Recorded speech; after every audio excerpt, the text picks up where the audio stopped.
Ladies and gentlemen, I start Last year when I was brand new, I gave the benefit of the doubt. We can lower it. The first year, I didn't know. We can also say that. I knew how the city worked, but I didn't know. Yeah. I mean, Then they get the pencil sharp. I've had, and people have made good choices. Nope, what's my limit? I can go right to 75. I will get, you know what? Oh, well, then that explains so much.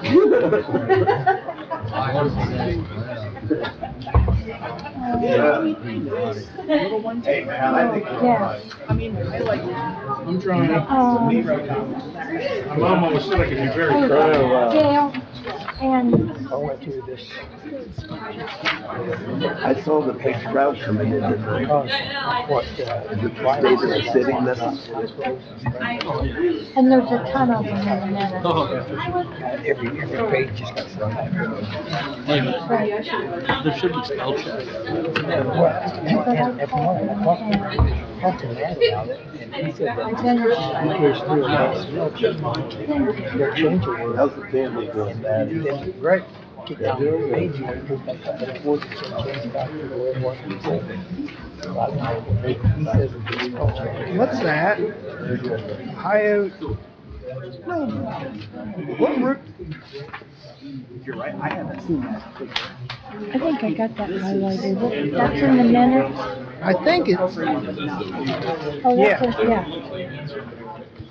I remember last week you didn't pass Oh. them, so I thought, well, maybe I should. I got them all circled. I've already called him on the ones that I caught. And he's assured me that they've been corrected.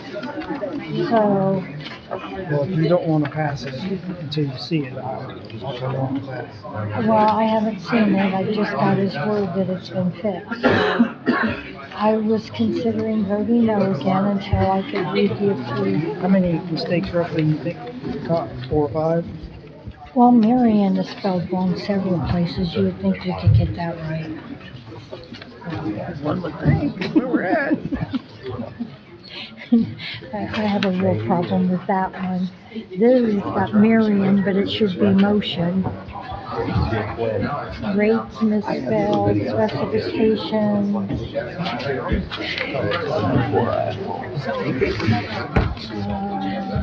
He's got word where Ratliff says that, you know, not every word is represented. It should be authorizing, it spells wrong.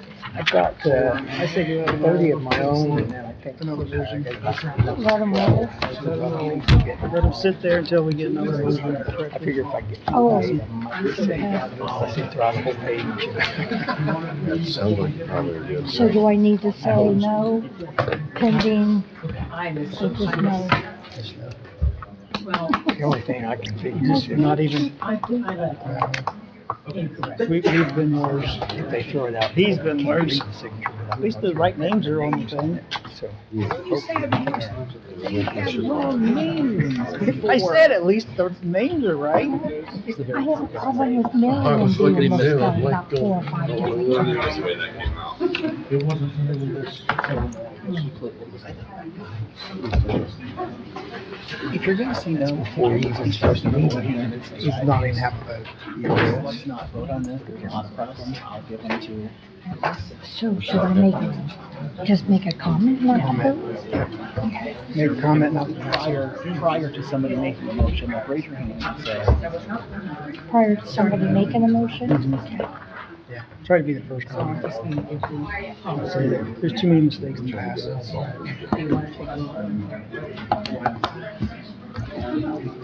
it's bad when I'm trying to solve it.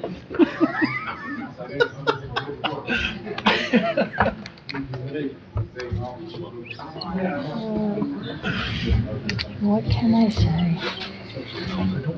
I don't hold anybody to a different standard than I hold myself. Oh, I agree. Like I said, we've been worse.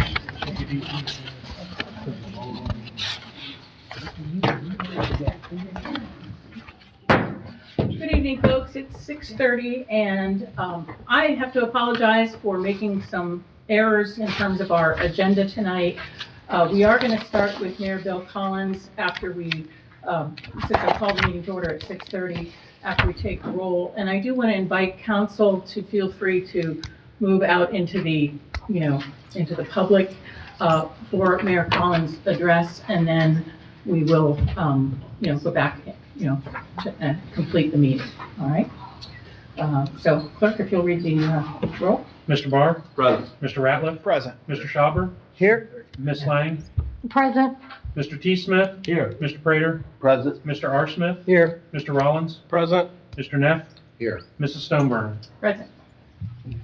And we're gonna do the invocation and pledge after the mayor's address to the public. Anyone who would like to? Mayor Collins? This seat suck. Yeah, I'm just gonna sit here.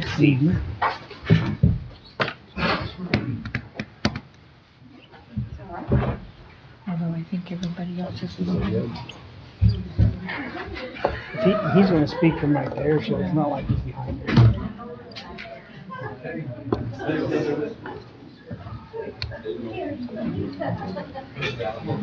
We actually have, I'll just got a presentation. Oh, come on.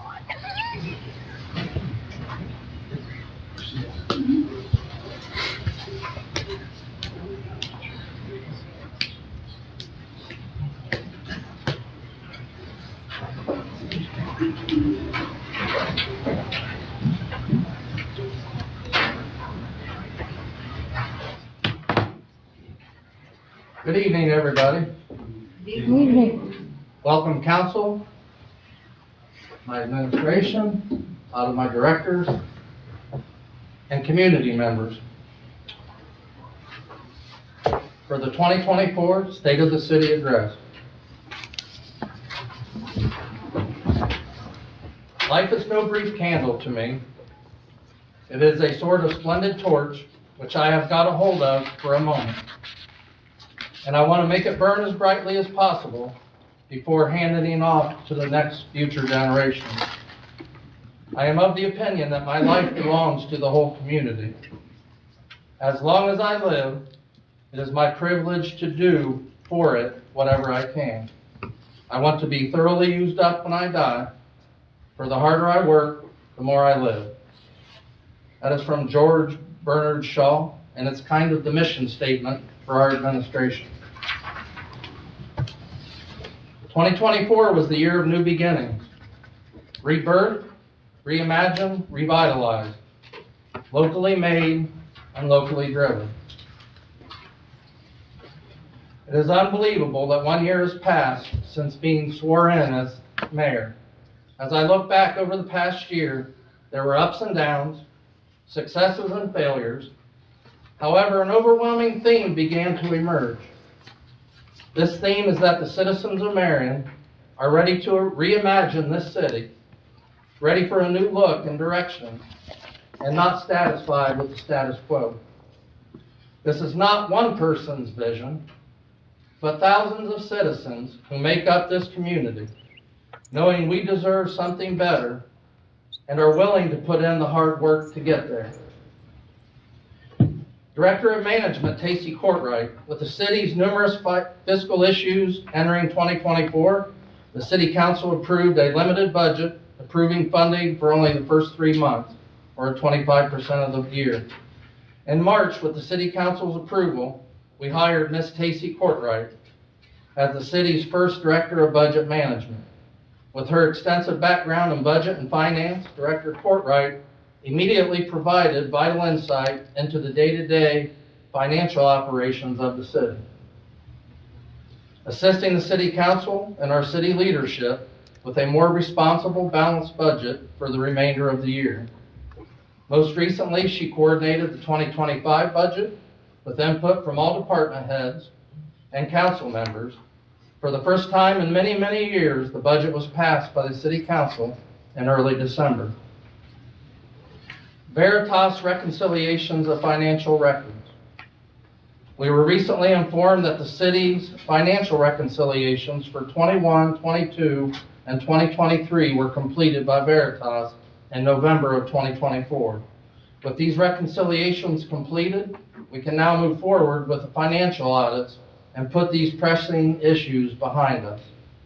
This has proven to be a very difficult process, and it took a team effort by the Auditor's Office, City Administration, Director Courtwright, the City Council Finance Committee, the State Auditor's Office of Local Government Services, and our software vendor, New World.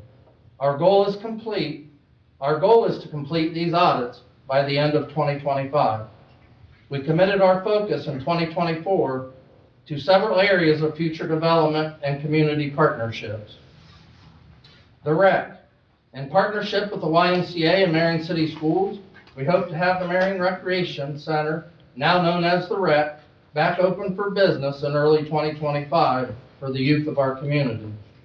Thanks to the leadership at the Marion YMCA and Marion City Schools for being open to moving forward with revisiting this critical asset for our community. We know the lack of housing in our community hurts our economy and our job market while contributing to the decrease in our population. During 2024, the city administration met with numerous residential developers who are showing interest in the southern and northeastern sections of our city for residential development. Many of these discussions continue and are ongoing, and infrastructure projects are being determined to further the proposed development locations. Housing and neighborhood blight were also a top priority for the new administration.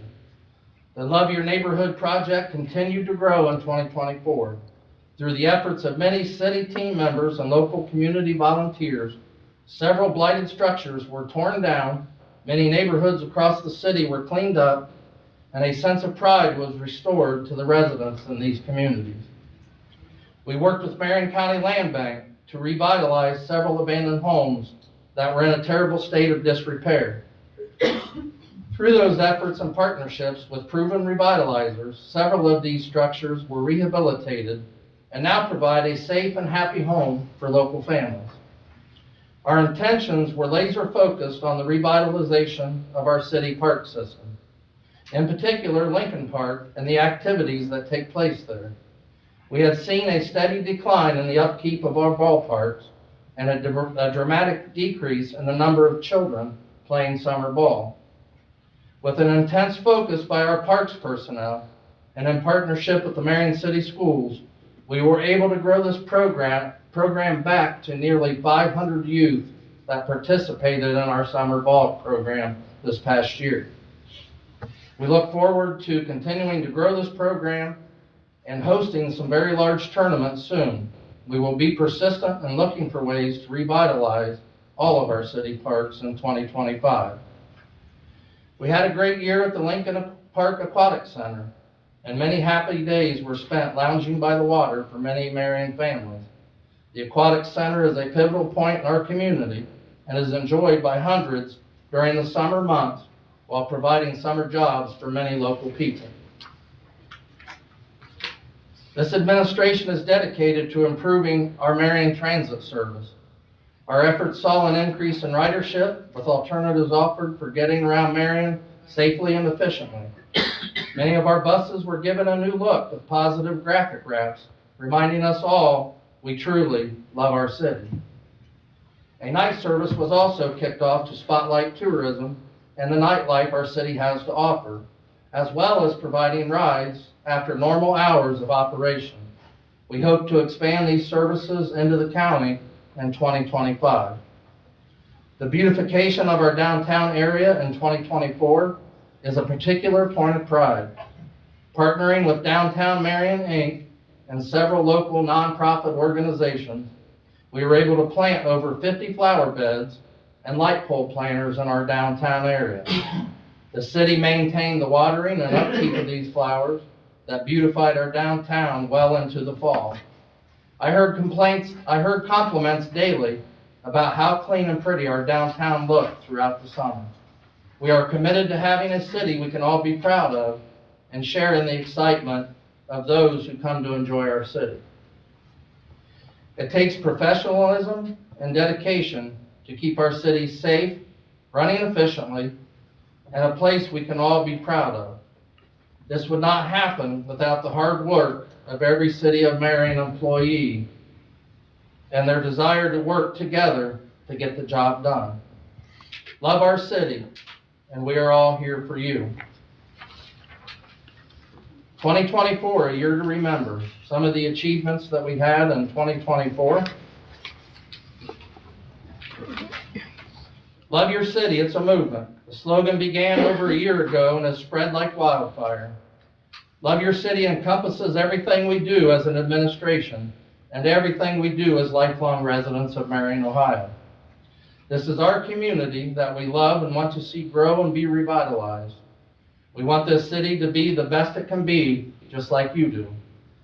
We believe this initiative has lit a fire in all of us to make our city the best it can be. From the local schools to senior issues to downtown merchants, Love Your City has become a way of life for our citizens, and look for more reasons to love your city in 2025. Love Your City is here to stay. Love your neighborhood. Streets Department, Parks Department, volunteers help make our city proud. The City of Marion developed a program called Love Your Neighborhood, and the primary goal of this effort was to help clean up areas around town and create a sense of pride.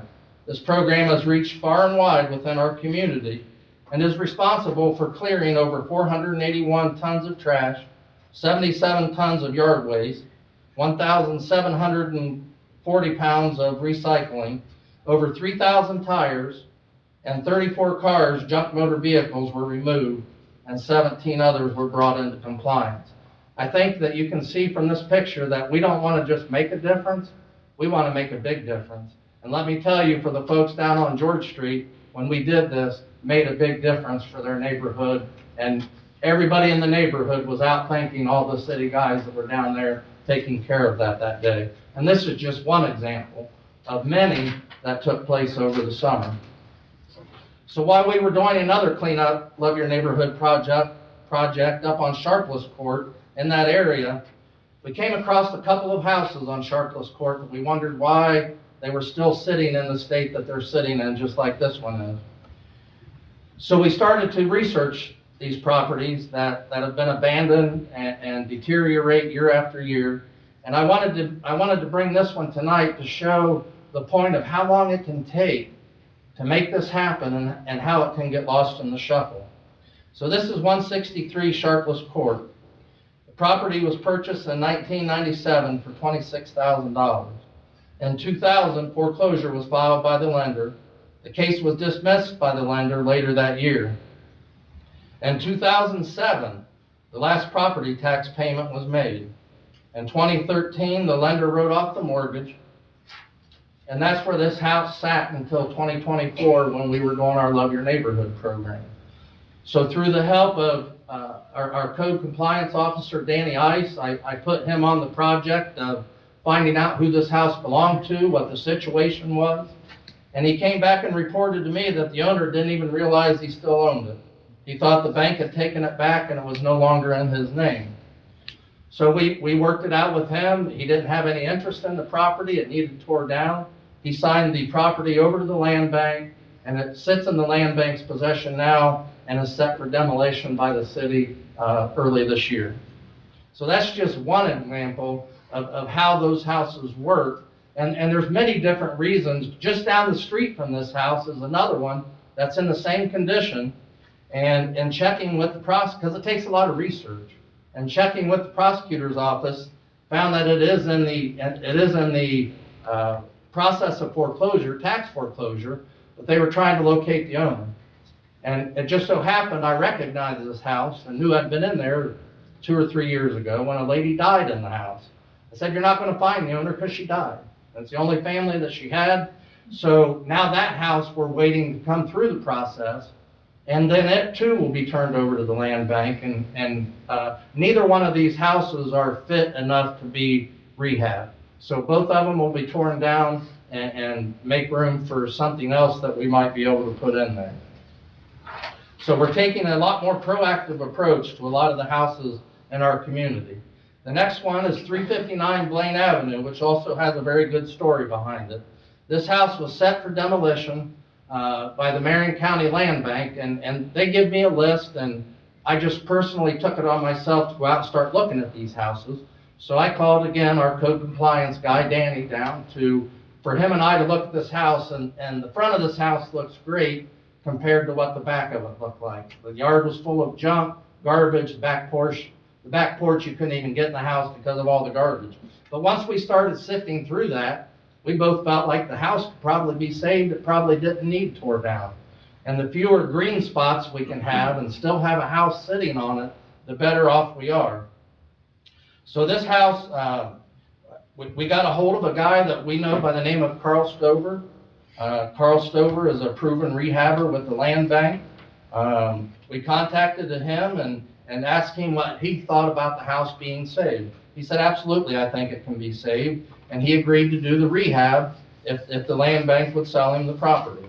So after transferring the house, utilizing the new fast track program in the land bank, within a few weeks, this house and property was cleaned up to the point there was no garbage left in the house, outside the house, or in the alley at the rear. And within 6 months, you can see the finished product of this house on the right. That is the outside. If you look at the inside of this house, it's beautiful. I mean, everything is ready. This is going to be a great house for somebody in our community to move into. Otherwise, if we'd have let it go through, it just would have been a green space and a vacant lot. So we're working really hard on the blighted. It takes a lot of work, it takes a lot of effort, but we're willing to put in that work and effort to make sure we're saving all of the houses that we can save and get rid of the ones that we can't. Park improvements. Martin Luther King Jr. Park. A brand new playground was installed this summer for our very own Martin Luther King Jr. Park. We're excited to see this improve and give hours of enjoyment and activity to all the kids and parents in this community. Park improvements, Corey Park and mountain bike trails. The city of Marion partnered with a group of citizens that have a passion for mountain biking and desire to improve one of our city parks, Corey Park. Walt Mullins is one of those people. The city of Marion decided to officially name a trail located in Corey Park after Walt and called it Wicked Walt's Mountain Bike Trail. The city curated signage for the park and helped with marketing materials to encourage others to visit this great park and trail. The end goal for the group is to host mountain bike tournaments and increase tourism to our city. The enthusiasm and effort this group puts in for our Corey Park is exactly what Love Your City is all about. Marion Baseball for Youth. I think if you look at this icon, you will see that this is a illustration of what Marion Baseball for Youth looked like years ago. We're going to restore that icon to Marion Baseball for Youth. We all remember that, the days of kids having a place to go in the summer, learning the fundamentals of baseball, teamwork, and leadership. One of our goals was to bring that back. Our Parks Department has been working diligently to get our largest park back to the glory days, and we are happy to report that we had 482 kids sign up this past summer, which was only 410 the year before. The trend continued into fall leagues with over 630 registered players playing in the fall league. So we have brought far and above quadrupled what we ever had there in the past few years. And let me tell you, when we went up there for opening night and they had all those kids come out on the field, it's something to see. And I was proud, it brought a tear to my eye. I was proud to see what we were able to do in just such a short amount of time. We also held our spring middle school baseball and softball league. We had 30 teams, which included teams from Marion, Morrow, Delaware, Union, Crawford, Wyandotte, and Richland counties. Our Parks Department was essential in keeping the fields prepped and ensuring that the games continued throughout all weather scenarios. Economic development, attracting new business. Dollar General is looking for a location on the west side due to a food and product desert in this area. We are working with Commissioner Mark Davis on this project. A little update on that project, that store was originally going where all of those tires are located on Silver Street. Logan Tires has been working to get those tires out of there. Very slowly, I might add. The EPA is involved. So I approached the land acquisition guy for Dollar General. I said, look, we have a couple other areas over here. If that one just isn't going to work out, let me know. We have a couple city lots over here, quite a few actually, that are just empty land, and then there's some abutting neighborhood lots that he may be able to acquire also. So we're still working on that, and he did come back to Marion. He's had people contacting the adjacent owners to see if they may be willing to sell some of those adjacent lots. So that's still on the move, and we're hoping to get something finalized on that here early this year. Our local economic development team, Can Do, currently has 5 sites and running to be authenticated through the Jobs Ohio program, and 2 of those sites are located within the city limits. This is a huge accomplishment as we live in a world of the intel development and the potential for suppliers to call Marion their home. The rec center and community partnerships. The city of Marion is excited about the partnership with the YMCA and the Marion City Schools to reopen the rec center, providing a resource for youth seeking recreation, education, and tutoring throughout the school year and summer months. The YMCA will manage the staffing and program development for the recreational activities, while Marion City Schools and the Ohio State University Marion will provide education, programming, tutoring, and counseling services. Additionally, community organizations will also support the rec. The City of Marion is funding the utilities and providing youth scholarships through the opiate settlement funds to ensure all Marion youth have access to these opportunities. Marion Transit Night Service for All. In partnership with the Ohio Department of Transportation, the city embarked on a journey to start a night service bus called Night Moves. The new shuttle Endeavor focused on tourism and the nightlife our city has to offer. Not only was it used for night rides, but we also focused on a rental service that was very successful throughout the latter part of 2024. Love Your City buses were also introduced with a bold new branding concept for the city to modernize itself and become more attractive to all the citizens and visitors to our wonderful city. Senior Summit Senior Task Force. Mayor Bill Collins announces the formation of a senior task force. The purpose of the Senior Task Force is to identify the needs of the growing senior and elderly population in Marion City and Marion County, and what actions can be taken to meet those needs.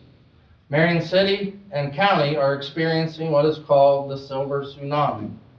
We want to get ahead of many growing needs of our senior population before it becomes overwhelming. The task force is in cooperation with the Marion County Commissioners and is being led by Cassie Gregory, Executive Director of the Marion County Council on Aging. Other task force members represent the Marion Senior Center, Marion County Health Department, Community Action, home health companies, skilled nursing facilities, and assisted living facilities. Council meetings and live streaming. As part of Mayor Collins' goals upon first taking office, he wanted Marion City Council meetings to be live streamed on the city's Facebook page. After a few months in office, the mayor made this vision a reality. As you can see from the picture and the statistics beside that, generally 1,500 to 2,000 people view council meeting each meeting. Guarding your ice cream and keeping our kids safe. The Jersey is a staple in our community. We all enjoy those hot summer nights where you take your family to get delicious ice cream from our community treasure. Our mayor has had his eye on this location for some time and wanted to ensure the safety of our citizens. So he set the wheels in motion to get a guardrail installed at this location to make this area on East Center Street a safer place to be. Traffic can be busy on this main thoroughfare, but this new addition should set your mind at ease. I would say this is probably one of the most commented on improvements that we've made as far as safety. If you ever been driven by there on a hot summer night and you see the the line that extends all the way down and how close that is to Center Street. It doesn't take much imagination, and everybody always wants to be a drag racer down there while everybody's outside, right? So it doesn't take much imagination to see that a kid darting away from their mom could be out the street in a second, or a crash coming up onto the sidewalk. So we're really happy to have that done, and I know the Jersey's really happy that that's done. Beautification at our core. Our local Downtown Marion Inc. has spent the past few years making downtown the premier spot for new businesses, events, and beautification efforts.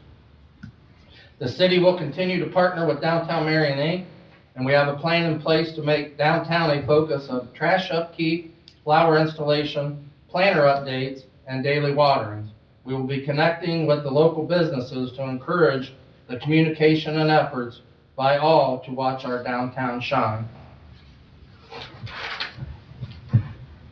Making a difference. The only way that we can make the progress that we make, and the way that I can do what I do, is to have the staff behind me that makes a difference.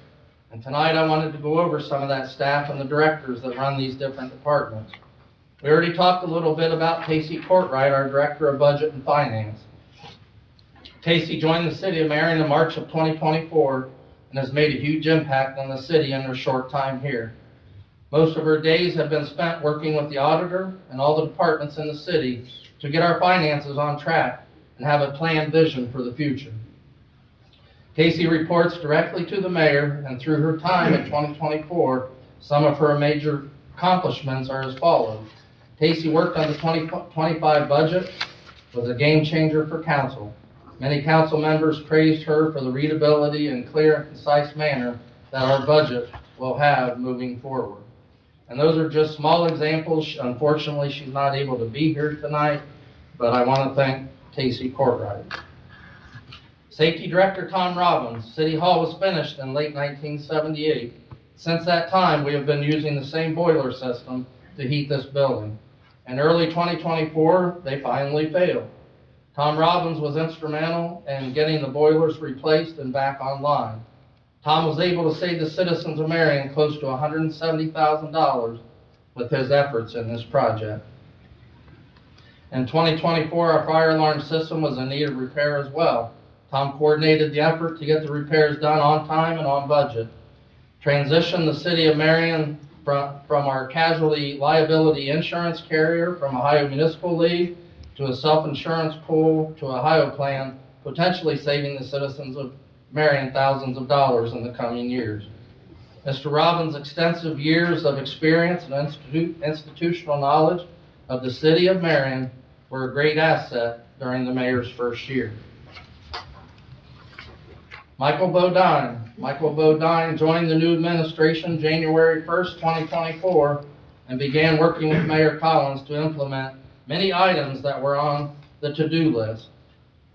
Michael has worked tirelessly to champion change and bring a new outlook for the citizens of the City of Marion. 2024 was a year of partnerships, hope for our city, and a pathway for great things in the future. As you can see from the picture up there, usually when he puts his touch on something, you can tell that he's done that.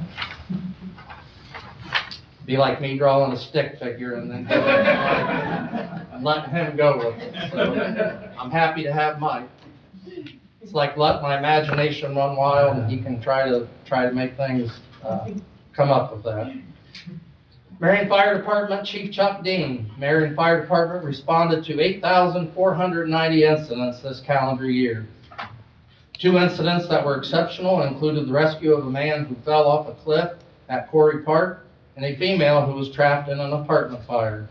On February 21st, 2024, Marion Fire Department crew responded to Quarry Park for a fisherman who had fallen off a cliff and was now injured and possibly in the water. Upon arrival, the crew led by Captain Kopus used our water rescue boat to successfully remove the patient, stabilize him, initiate transport via medical helicopter, and the patient made a full recovery. On August 3rd, 2024, Marion Fire Department Crew 3 responded to the 700 block of North State Street, reference an apartment fire with a person trapped inside. Upon arrival, Captain Redmond ordered crews to enter the home and perform a search to find the missing female. Lieutenant Billy Whitaker and firefighter Lane Batchelder successfully removed the victim, and Medic 27's crew initiated a rapid transport to NGH. The victim was hospitalized several days and made a full recovery.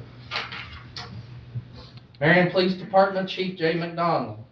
Crime statistics through November 24 continue to show a decrease over the last 10 years.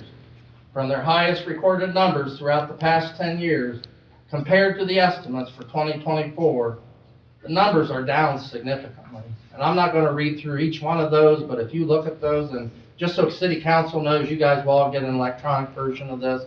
We'll email it so you'll have it and you can refer to it. But these numbers are astronomical, and the numbers that crime has dropped. And one important one that didn't make the list, however, the chief made me aware of it not too long ago, is for the first time in 2024, in the last 10 years, we did not have a homicide in the city of Marion. So that's something to be thankful and blessed for, and we must be moving in the right direction. It seemed like there was always one that crept up sometime throughout the year. The police department continued its wellness initiative through 2024. No local money was spent on it, as it was completely funded through grants. In 2022, the Marion Police Department was the recipient of a $225,000 First Responder Wellness Grant through Ohio EMA. This 2-year grant aimed to improve the physical and mental health of our staff with a full-time on-site wellness coordinator who is also a certified exercise physiologist. Additionally, staff have regular access to athletic trainer, a certified nutritionist, and each officer participates in 2 annual mental health checkups.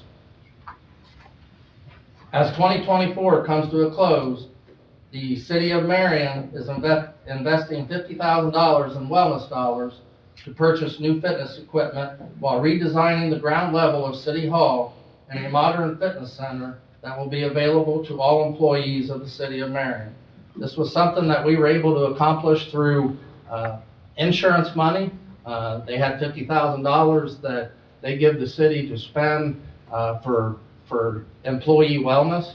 And in October, I found out that money was still there, not been spent, not used on anything. So we had been toying with the idea of a citywide fitness center downstairs, and we started with that process, used that money to buy a bunch of equipment. That is still in the process. We're not completely done with that, but when we are done, it will benefit all the employees of the city, not just the police department. They will all have access to that fitness center downstairs and those services we talked about through Ohio Healthy.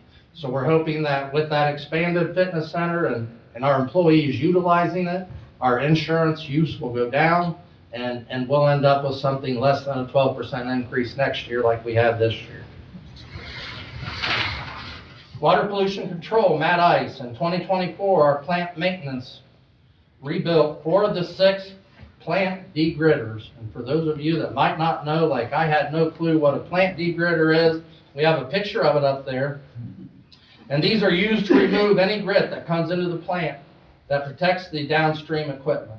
So after the first 2 were rebuilt, they saw a significant increase in the removal of material that we cannot treat at the facility, that they can now treat at the facility.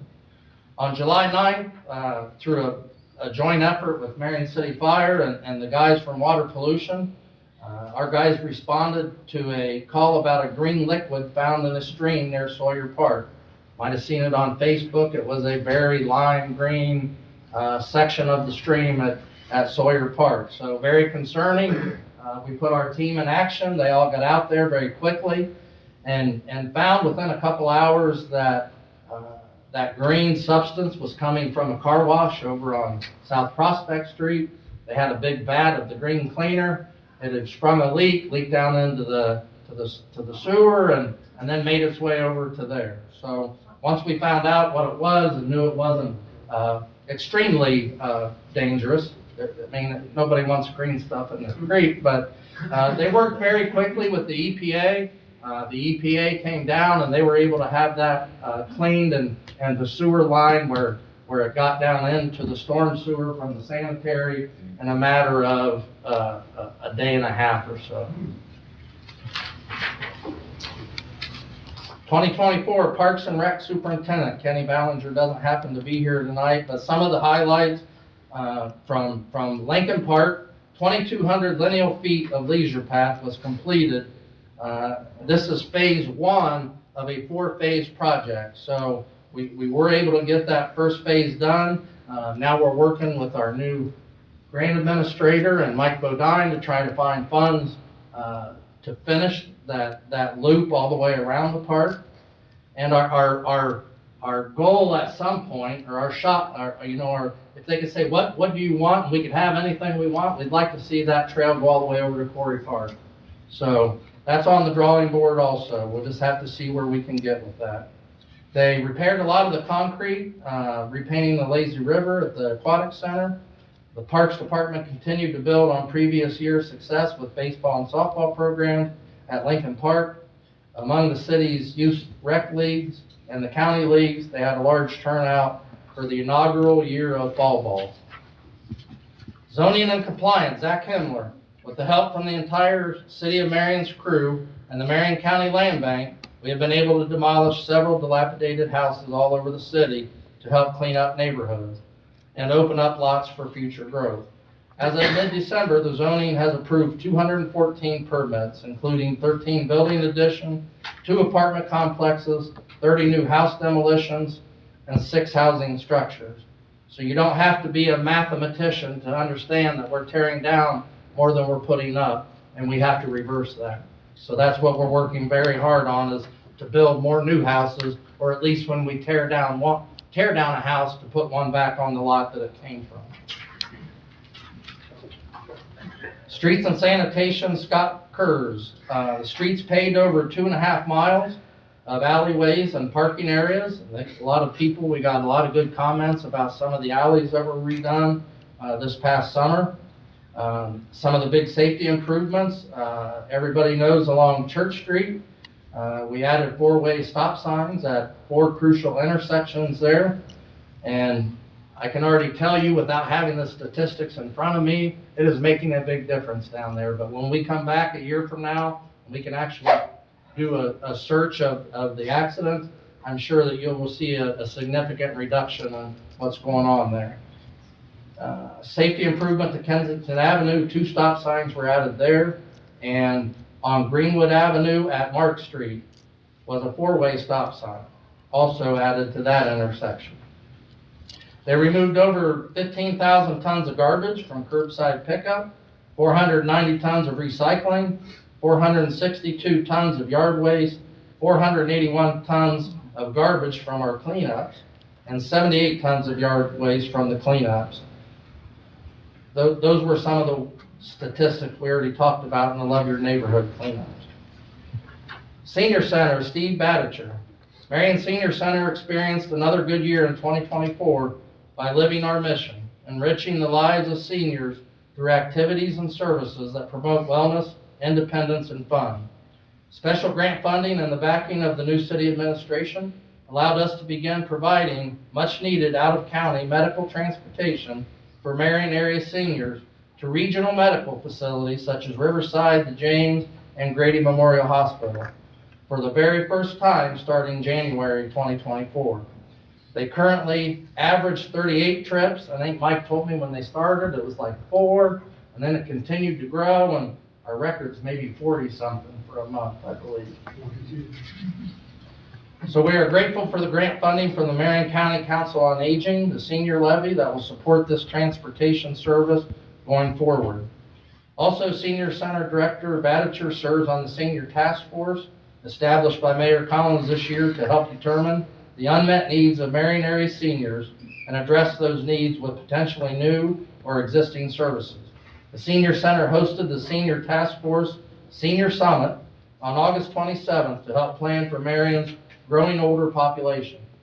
Over 100 community leaders, senior agencies, senior citizens, and community members attended this important event dedicated to expanding and improving the resources opportunities, and services for the seniors in our community. Marion Transit, Julie Welch. In 2024, Marion Transit collaborated extensively with ODOT and our mobility manager, Jim Oliver, to expand services to address the public transportation gap within the city of Marion.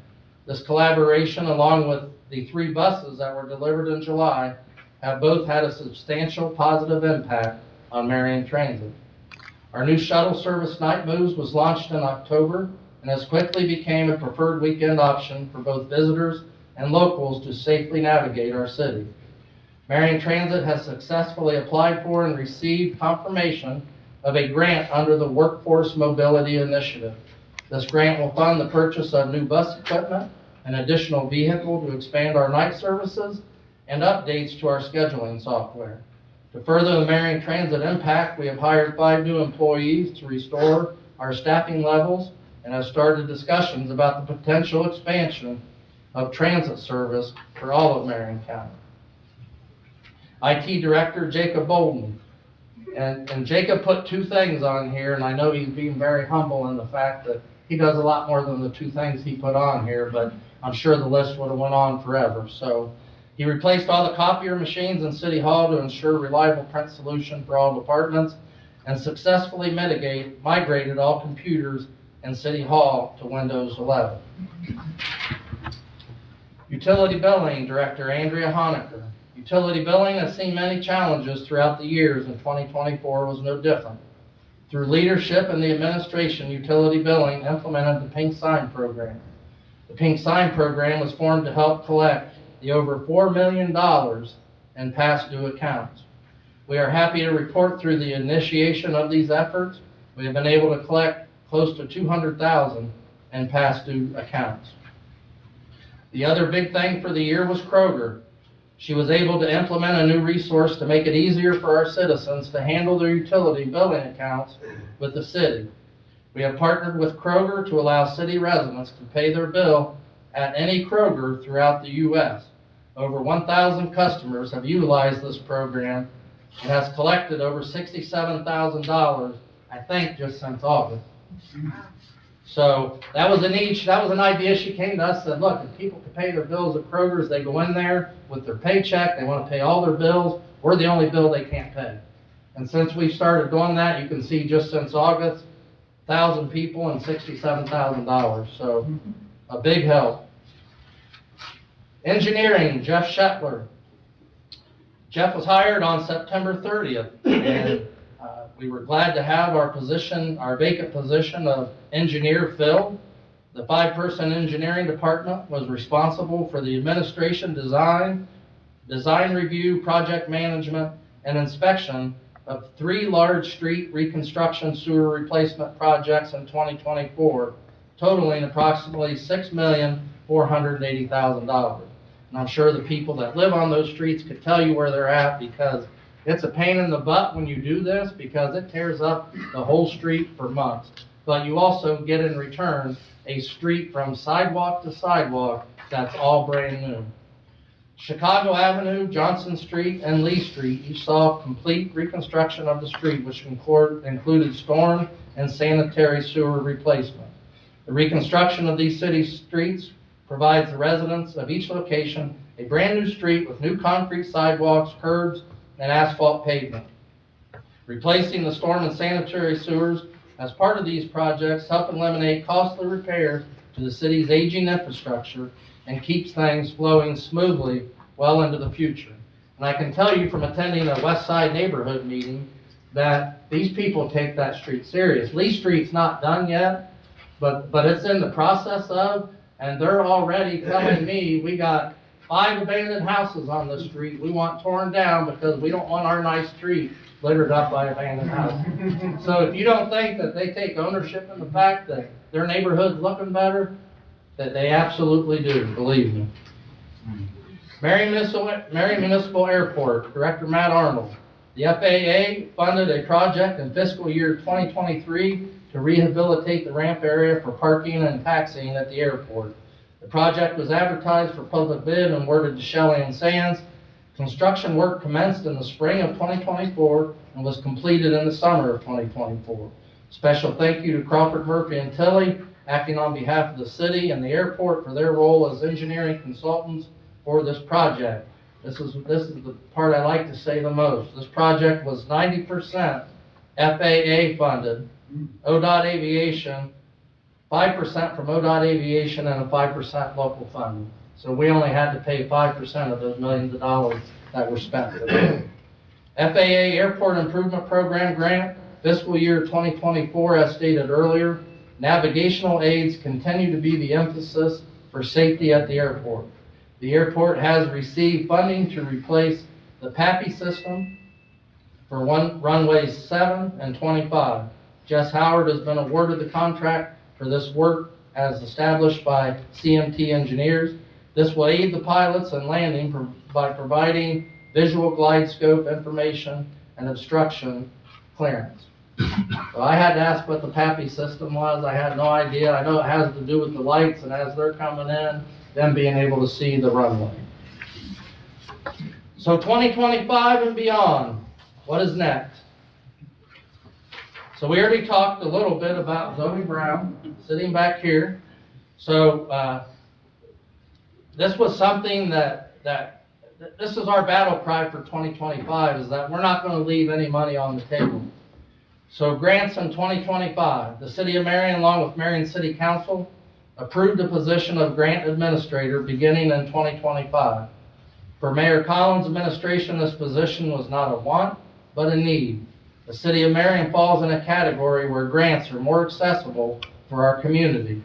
For years, we believe this has yet to be realized, and this administration is poised to take the reins and seek all federal and state funding available to use for existing efforts, as well as new and existing additions to our wonderful city. 2025 will be the year that so many have wanted for such a long time. Are you ready? I know we are. Night bus expansion, fun and necessity all in one. The night move bus was introduced in 2024 and quickly became a success. With additional grants won through ODOT at the end of 2024, we are planning upgrades to the night bus program to allow more transportation for all citizens. This is our administration and council working for you. Codified ordinances, updating our rules for 2025 in response to the evolving needs of our community, along with the standards that are being set. The City of Marion has undertaken an initiative to update our codified ordinances, which have remained the same since 1994.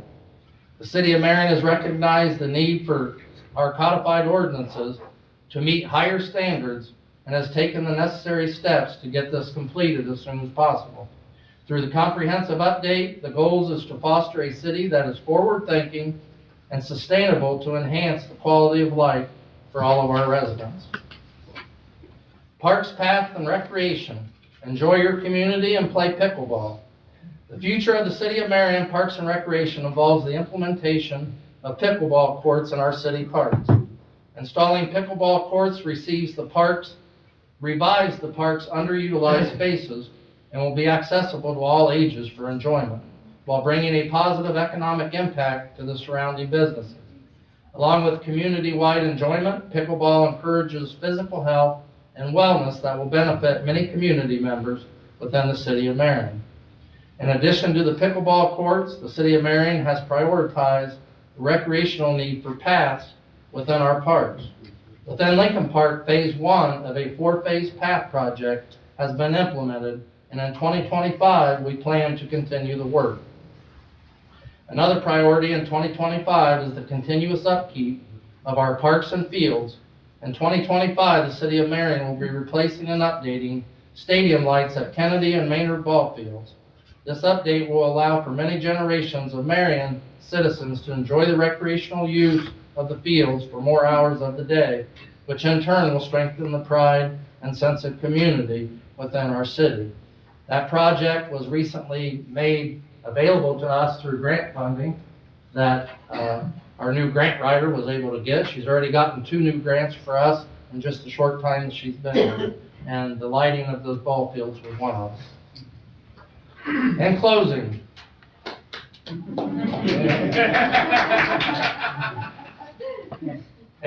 I would like to thank council by administration, and most of all, the great people of this community for their support over this past year and into 2025. For Marion to be a great place to live, work, play, and raise a family, it is imperative that we work together to accomplish this goal. Thank you.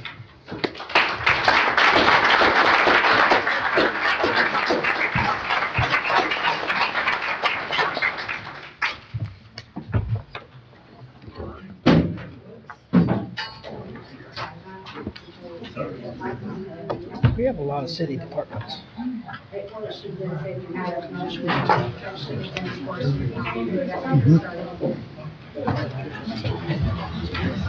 Kind of a short one, too.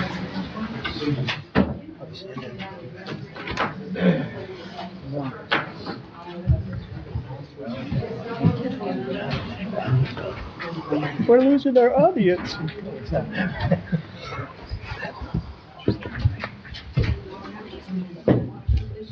Exactly.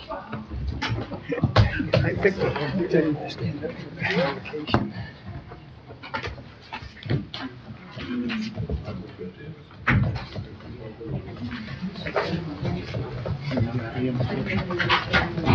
Yeah. Okay, we're ready for our invocation from Dr. Steve Easter of Marion Nazarene Church. Wow, thank you, Lord, for the gift of today. Thank you for the life that we can find knowing through your Son, Jesus. And thank you for a phenomenal year of 24 with the progress that was made. Thank you for a visionary mayor and a council that works hard, and for phenomenal employees who show up every day to serve our city. And we want to give you the honor and the glory for everything good that has happened. And we also pray that you'll continue to bless and guide and direct and provide everything that's needed as they anticipate the year that is ahead, that all the decisions that are made, even tonight, would bless the citizens of Marion, not only who are there here now, but future generations that will really benefit from the wisdom of the leaders that you've set before us. So would you bless them in their work, and would you be honored by what happens in this community? We pray it all in the name of Jesus. Amen. Thank you. I pledge allegiance to the flag of the United States of America and to the republic for which it stands, one nation under God, indivisible, with liberty and justice for all.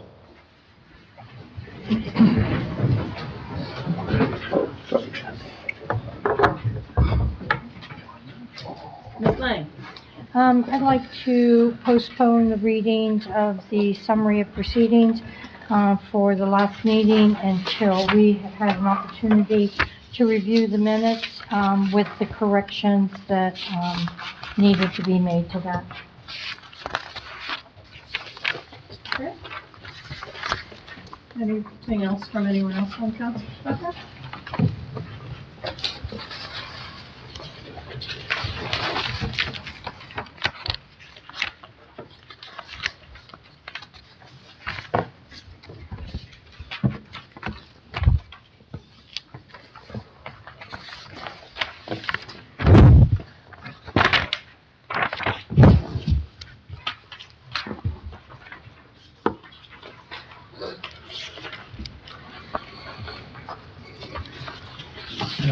Hearing no objection to that postponement, Council? Okay.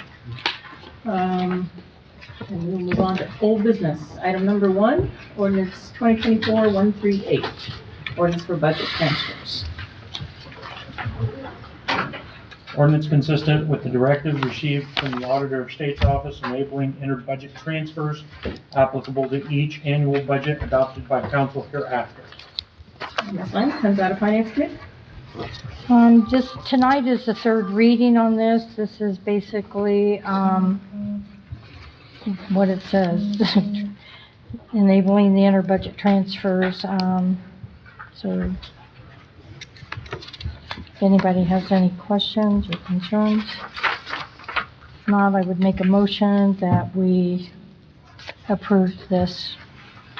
We have a motion to approve, and Mr. Prater, I see you have a second.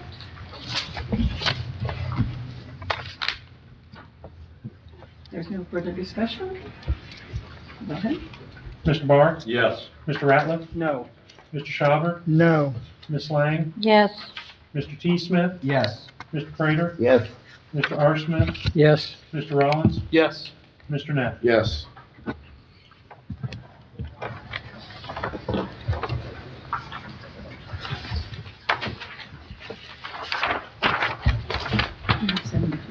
Yes. Okay. I was late getting my pen. Motion carries. And moving on to item number 2, ordinance 2025-002, Downtown Marion, Inc. Ordinance redeclaring the city of Marion's support for Downtown Marion, Inc., including but not limited to financial support in order to continue the community's efforts to revitalize the downtown area and declaring an emergency. Mr. R. Smith, this comes from your committee. Yes, this came out of council with a out of a committee with a 3-0 recommendation to approve. So I would like to make the motion that we do that. Okay, we have a motion to approve, and Mr. Ratliff? So we need to do a motion to suspend first. If he would Yes, withdraw correct. his motion. Okay, yeah, sorry. So we attempted a motion to suspend last time, and that did not pass. I think the reason may have been that we had not yet heard their report, and at the last round of committees, the committee did hear the report from the downtown, and so again, I'll make a motion to suspend. Okay, the motion to suspend the 3 readings rule? Correct. Okay, thank you. Rule 44. Mr. Schauber? Yeah, before we suspend the rules, and maybe it's just the copy I have here, but there's an emergency declaration on this in the heading. Where's it at in the body of the ordinance?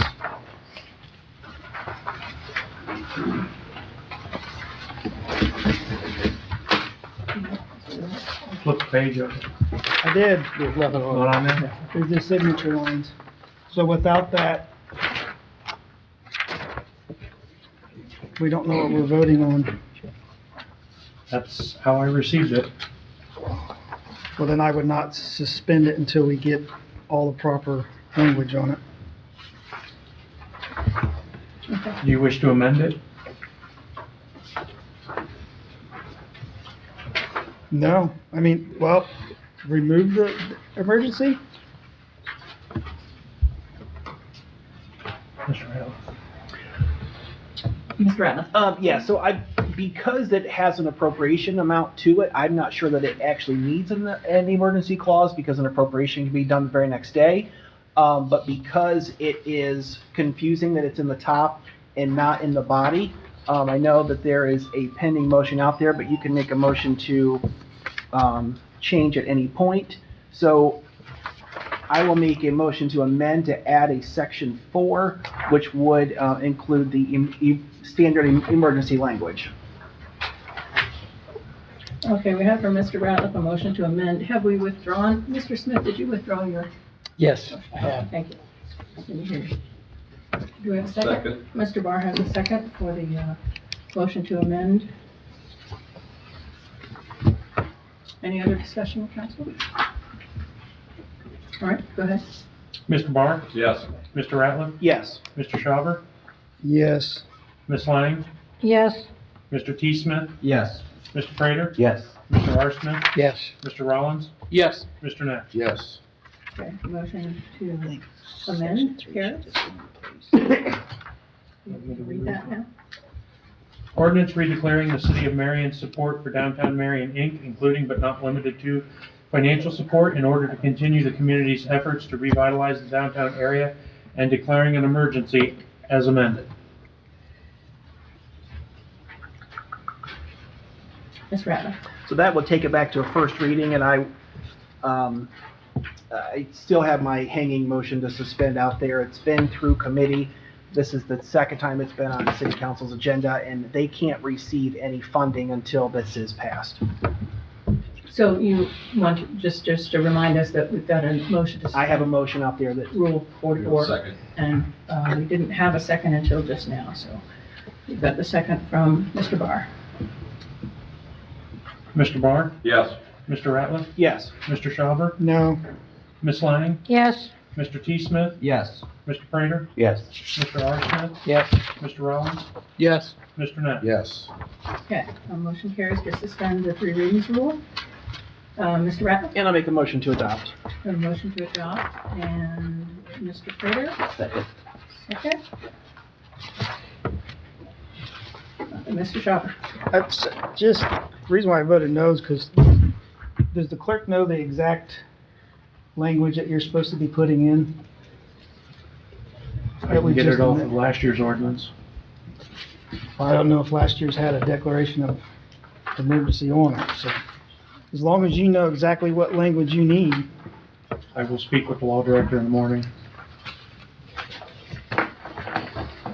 Mr. Rollins? We have standard language that we use. If you would look at 3 items down, this ordinance is hereby declared to be an emergency measure necessary for the welfare of the city of Marion and its inhabitants thereof, and for the further reason that the support of the downtown was approved and must be received with specific timelines. Provided it receives the affirmative vote of 2/3 of the members of council, it became effective from and after the earliest period provided by law.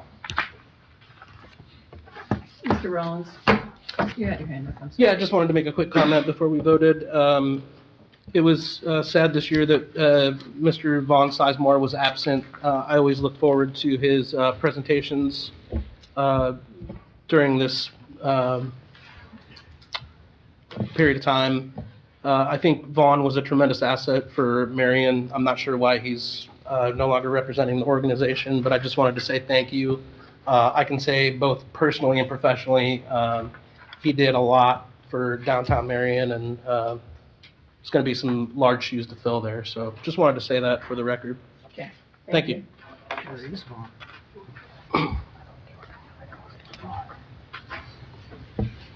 We have a motion to adopt in a second.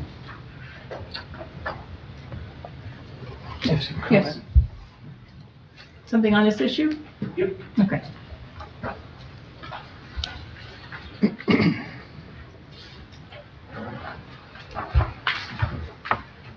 State your name and address, please, for the record. Christian Dunstan, 211 East Fairground. Just clarifying that the language that Councilman Ratliff read onto the record is the language that will be used. That's what we're going with, correct? For the emergency clause. That's our standard language, yes. Okay. All right, just clarifying. Thank you. Thank you.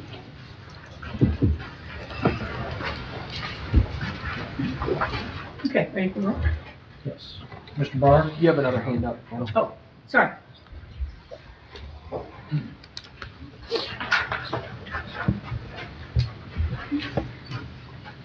Jesse's back. I'm gonna give that one to Slim Shady. I know it really doesn't matter what I say. Name? Naomi Craig, 365 Silver Street. Sorry, it's been a while. It doesn't matter what I say on this issue, but I wanted to point out that based on the information that I found on Marion SharePoint, it was a spreadsheet. It was provided by Downtown Inc.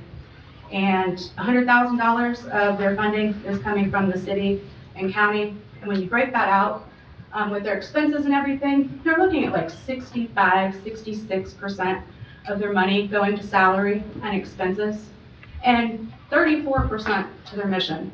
Now, any good nonprofit has about 35, 40% goes to their expenses and labor, and the rest goes to their mission. Okay, so we just keep, and I think if I'm not mistaken, I can't keep track of all the stuff that goes on up here, but that request is more than it was last year. No, I thought it was 46,000 last year. Like I said, I can't keep track of all the numbers. But at one point in time, that was a part-time position, and now I feel like it's just kind of like we're funding a party planner for downtown Marion. We've given them a bus. I know we can say it's for all of the city, but it benefits the downtown businesses. I finally got some information on that this morning. $3,200 we spent in labor from September to November. We spent $3,200 in labor on the one driver that was terminated. I got that information. We know that we spent $3,000 or $4,000 to wrap one of the buses. So now we're pushing the $6,000 to $7,000 mark. We don't know how much we've spent in gas. We've given them their own parking spots. We've reduced speed limits. We've changed parking. We've reprinted street signs. We actually shut down the downtown every Thursday during the summer. What does that cost? There has to be a cost associated with that. That can't be free. So there we're giving more money to this organization. There are other organizations in Marion. I listened to Peanut Butter Jelly Truck interview on Scott Spears. $60,000 is her annual budget. All of it goes to serving their purpose, their mission. All $60,000. All $60,000 is donations, and 100% of their labor is from volunteers. Mr. Spears asked her how she was able to organize so many volunteers and get people to stay committed, because it's something people believe in. Nobody has to be paid to do it. It's a cause that the city of Marion, 150 volunteers, do every single month, and the city of Marion doesn't contribute 1 penny. There's my rant. Can Do's the same thing. They spend about 70% of their money on expenses and salaries. And what have any of these organizations done for us? Mrs. Lang, you said something once about Tallgrass Trail, how you or your neighbors have never been to it. Been to third Thursday once, couldn't stand it. Took my son. All there is to do is drink and walk around. Okay, if that's what other people want to do, fine. We are a nonprofit also, and we're broke. So it's ironic that one nonprofit is asking another nonprofit for money that they don't have. I'm just curious where the $50,000 comes from at the end of the year, and we don't have it.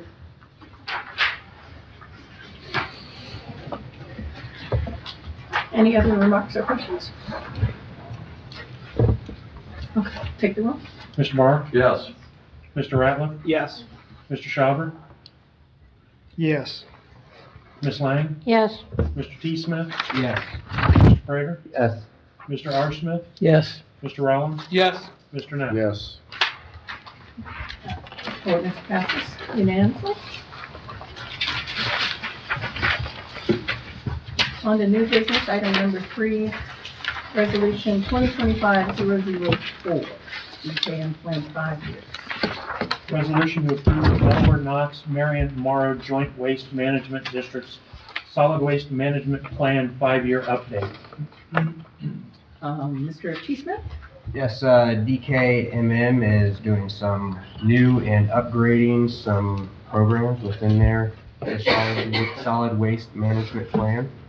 I do believe I received an email that somebody would be here to, would you please tell us about some of the wonderful programs that DKMM does?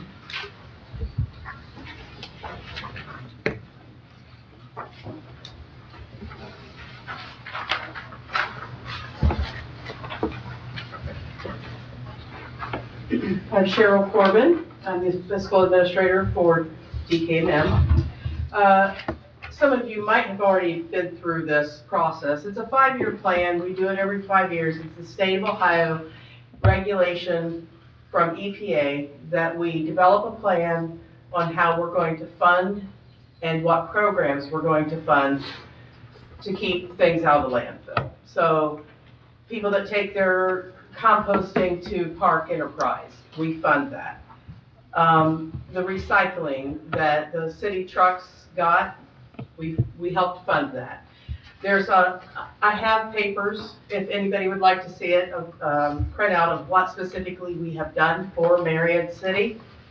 But we fund 4 programs, we fund 4 counties, and this is part of the process that like 65% of the municipalities, cities, townships need to approve this plan. If the plan doesn't get ratified by the municipalities and the cities, it has to go to EPA, they develop the plan, and then they decide what we have to do. So we would have no say, you would have no say on things like education in the schools, the recycling drop boxes, all the programs that we do. We also have done the electronics recycling, the paint recycling.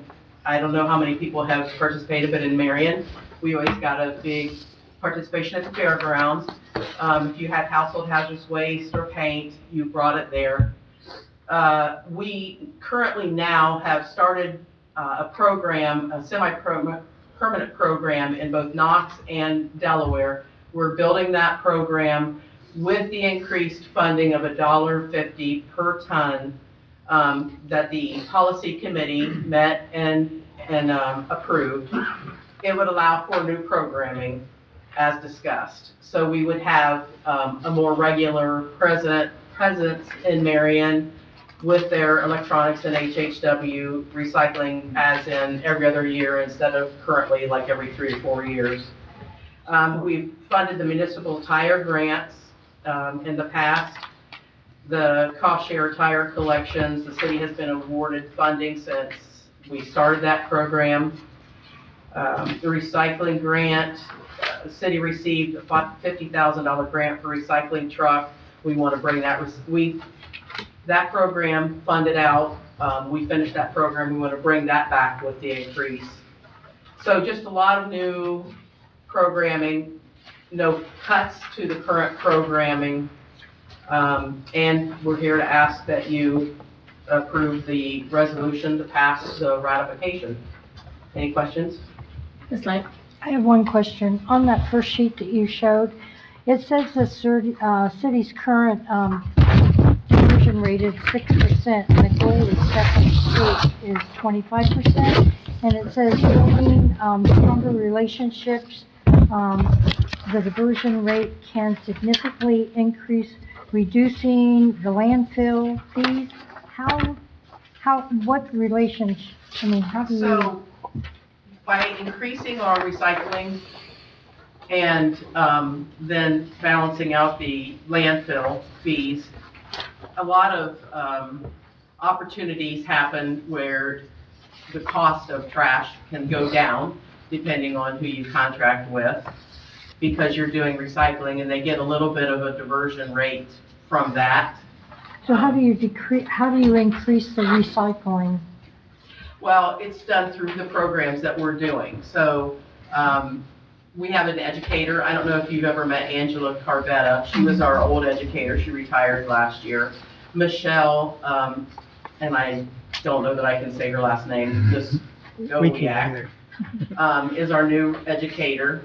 And she would love to come meet with, whoever, and educate the kids, or, we've done service organizations, and it's how to correctly recycle in our recycling bins.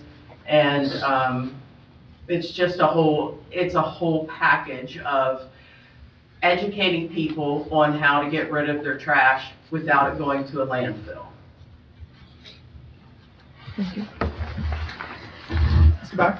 This 5-year plan, it'd be up and these rates wouldn't increase until the end of July or August?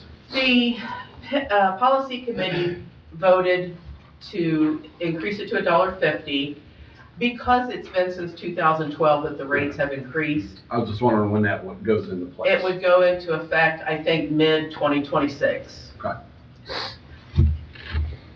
The plan won't be ratified until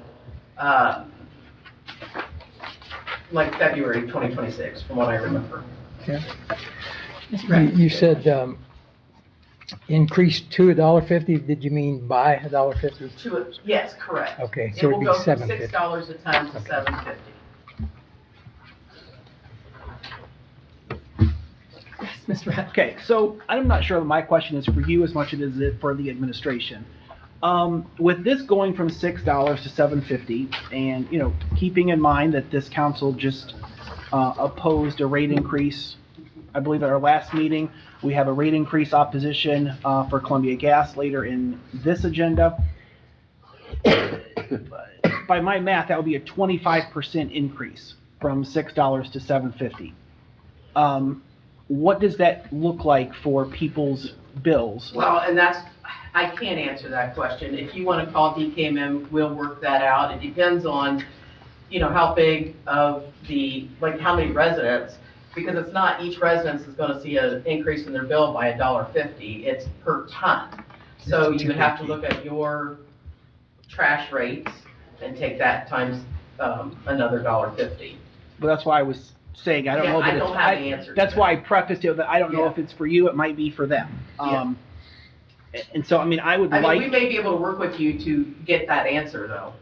okay, because we have until April something. Right. To April 12th? It needs to be ratified. The ratification period is from January 13th through April 12th. And there is no change if we do it tonight or if we do it. Correct. Okay, so, I mean, personally, I think we should have that information before that we vote on this, to know what effect it has on the pocketbooks of the people that live here. Okay. And I will remind you that a no vote and not taking action is considered a no vote. Correct. So. But, I mean, we have plenty of time. Yes, yep. And I do have some information on what programs they've done for the city of Marion, if anybody wants to see them. Otherwise, thank you for your time. Thank you. Thank you. Thank you. So, we let this stand as a first reading. President? Yes, first reading. Item number 4 then. Ordinance 2025-004, CBG Grant Energy Park. Ordinance authorizing the mayor to enter into reimbursement contract with the Department of Energy, appropriating the necessary funds, accepting reimbursement funds from the Energy Efficiency Conservation Block Grant Program, EECBG, through the State of Ohio's Department of Energy and declaring an emergency. And this comes out of your committee too, Mr. Smith? Yes, it does. This is grant money that is paying for new lights over at Kennedy and Maynard ball fields. If anybody else has any questions besides, I also know that it's a local company that will be doing the work, so that's nice to know.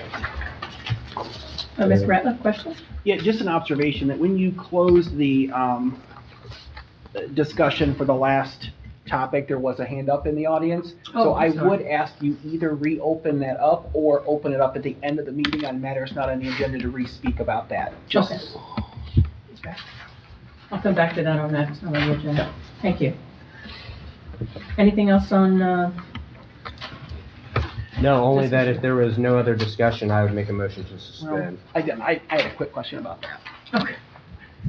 Mr. Ratliff? My question is, this being $75,000 on the button, I believe that the state law says we don't have to bid things out unless it's over $75,000. What were to happen if this project runs over and it becomes $75,000 and, some small addition? Then we're over the amount that we were supposed to have a bid because of an overage on the project.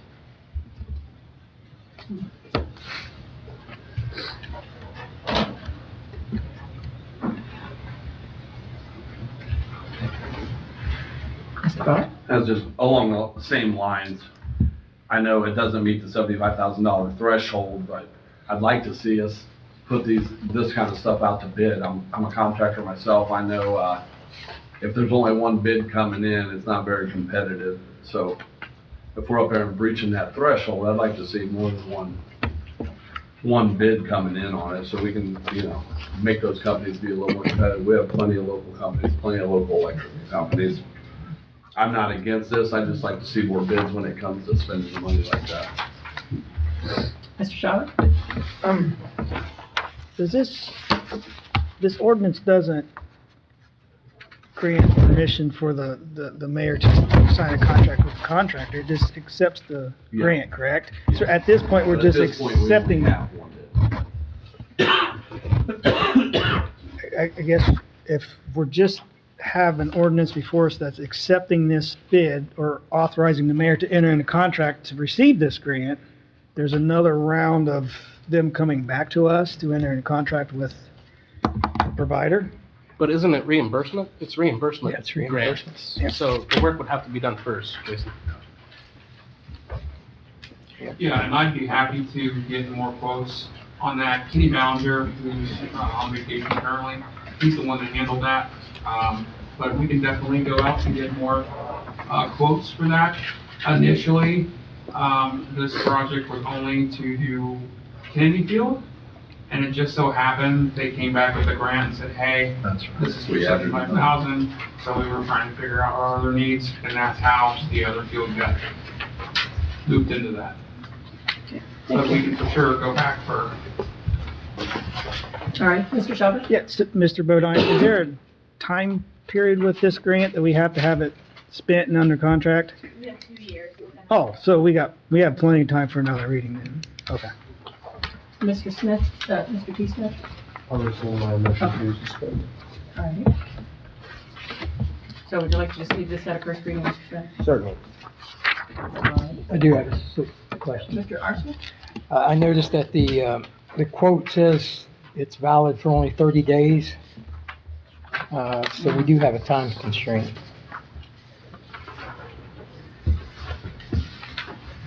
Well, that contractor can just resubmit it, their quote. We'll be back here in 2 weeks.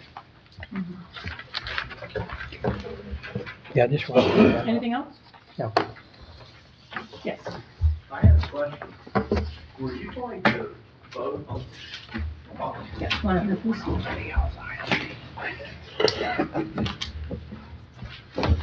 Daniel 608 Decatur, were you gonna vote on the last resolution to table it, or because you just skipped right over it and went to the next one?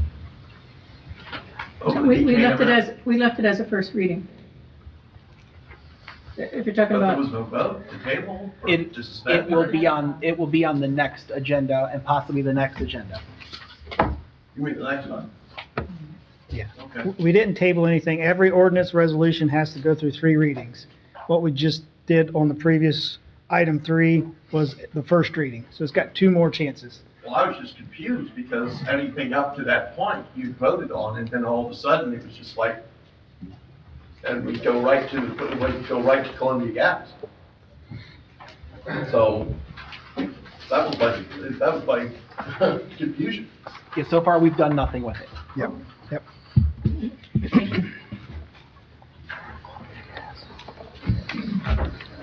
Okay.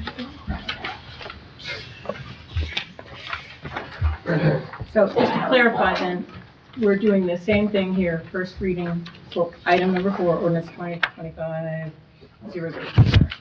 And moving on to item number 5. Resolution 2025-005, Columbia Gas rate increase.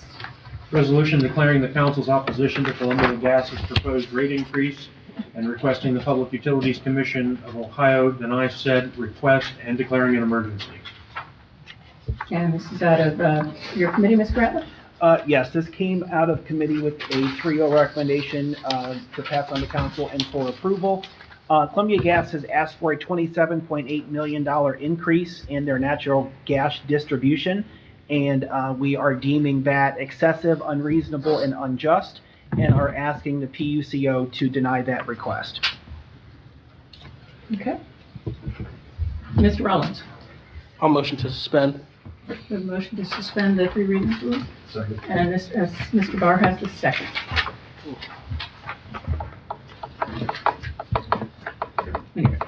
Mr. Barr? We have a hand up. We have a hand up.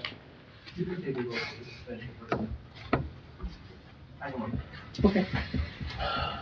Mr. Barr? Yes. Mr. Ratliff? Yes. Mr. Chavez? Yes. Ms. Lang? Yes. Mr. T. Smith? Yes. Mr. Prater? Yes. Mr. R. Smith? Yes. Mr. Rollins? Yes. Mr. Neff? Yes. Okay. We have suspended the rules, and we have a question.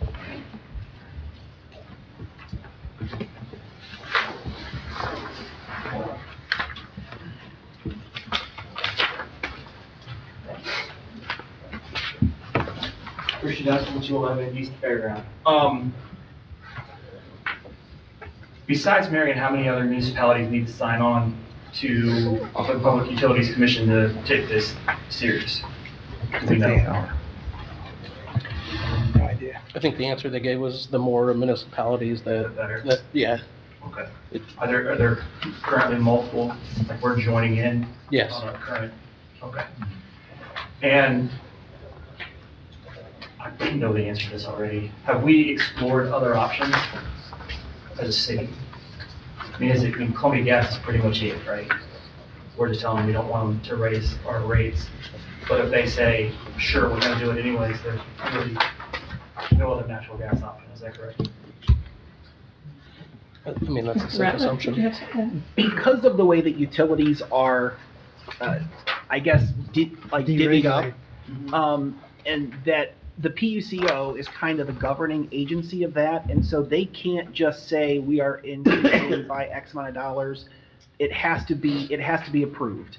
And then the public has their right to have an opinion. This is part of the public's opinion. We are speaking on your behalf, saying that, you know, this is a whole lot of money that we can't afford. And, you know, the problem with the entire process is that if a place needs 15 million, they ask for 27.8 and they get 20, and then everybody acts like everybody won, you know, bottom line, they're going to get something, probably more than what they actually bottom line need, and everybody's going to feel good about it in the end.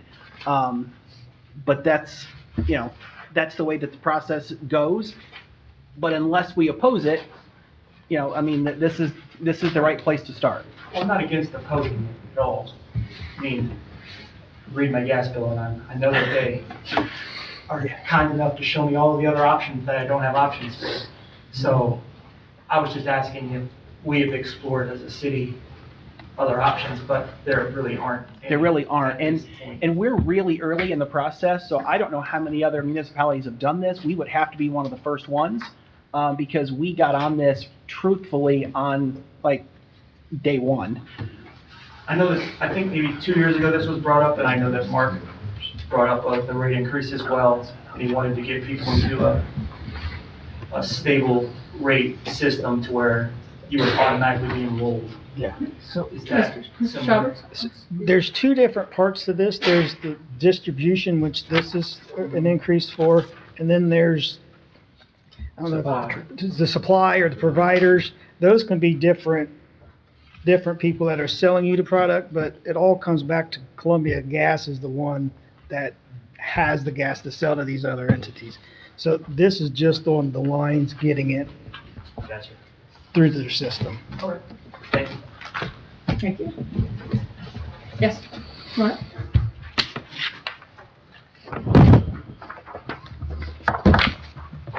So I Kansas Street, Long James, sorry. About 2 years ago, I had a run-in with Columbia Gas. Now, I get my gas from another distributor, but Columbia still maintains the gas lines. So what I'm trying to bring to is that the Public Utilities Commission, way back when, like about 10 years ago, used to be largely controlled by the state. You used to talk directly to the state when you had a complaint problem. Well, now the corporations have a larger say in the Public Utilities Commission now. And I found this out because they were doing some work for a house, for an abandoned home across the street. That was still owned by the owner that said that they wanted because they had a small leak and they wanted repairs done. So I thought everything was in order because the gas line is directly in the easement, right? No problem, I go home. I come back, my yard's all tore up because they hired an outside contractor to come in to sit there and do something that they themselves couldn't, and he just sat there and ran and did wheelies in my yard. Now, when I call the Public Utilities Commission to complain about it, I have to call the very people that did this damage, to complain to them. Now, superficial, but I want everybody to take into account, just like the corporations have a greater say in the Public Utilities Commission now versus what they did 10 years ago. Because I mean, I tell you, 10 years ago, they'd step right on their neck if they did so. Now, they're allowing them to do everything from handling complaints and onward. And I wouldn't be at all surprised if they didn't have a greater say in this $28 million boondoggle. So just want to take that in mind. If you're openly opposed to it, I'm all for it. Mm-hmm. Mr. Bartlett? Motion to adopt. Mr. Ratliff? Second, please. We have a motion to adopt and a second. And anyone else? I thought I saw another hand. Okay. Mr. Barr? Yes. Mr. Ratliff? Yes. Mr. Schauber? Yes. Ms. Lang? Yes. Mr. T. Smith? Yes. Mr. Prater? Yes. Mr. R. Smith? Yes. Mr. Rollins? Yes. Mr. Neff? Yes. Motion carries. To oppose the ratings. Item number 6, resolution 2025-003. A lot of abbreviations here. Audit res fund transfer. Resolution authorizing the auditor to transfer appropriate funds, monies to parks, transit, police, fire, pool, central garage, and dispatch, and other funds approved by the council for the year ending December 31st, 2025. Ms. Lang, this comes out of your committee? This came out of Finance Committee with a 3-0 recommendation to approve. If the auditor has anything she'd like to add to that? Not at this time, but I'd be happy to answer any questions.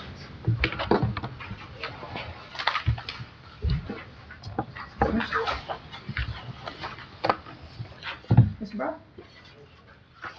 Ms. McGinnis says, these are all funds received by grants accepted, and we just need to put them in the right bucket for the right departments? They're not necessarily grants, a lot of them are funded by the general fund as well, That's so. what I was... Yeah. Mr. Schauber? So it says expenditures as needed. Does that mean if you need more, you can transfer from the general fund, or only what has been budgeted? So typically with those funds, they have, each of those funds is in a special revenue fund. Okay? What happens is if there's additional funds that need transferred, that's what this covers. So there's budgeted monies in there, but if there's additional funds that are needed, that's what the transfer's for. So I hope I'm not misunderstanding. So this would allow you to not have to come back for an additional appropriation? Right, and this happens every year.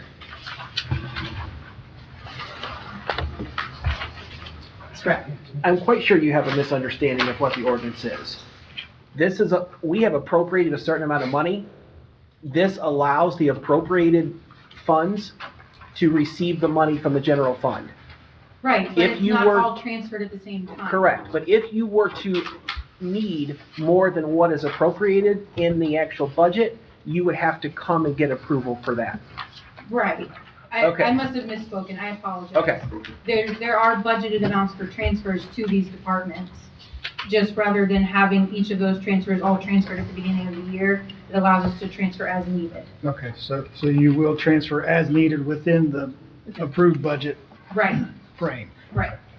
I Okay. apologize for the confusion. That was probably a dumb question anyway, but you did well.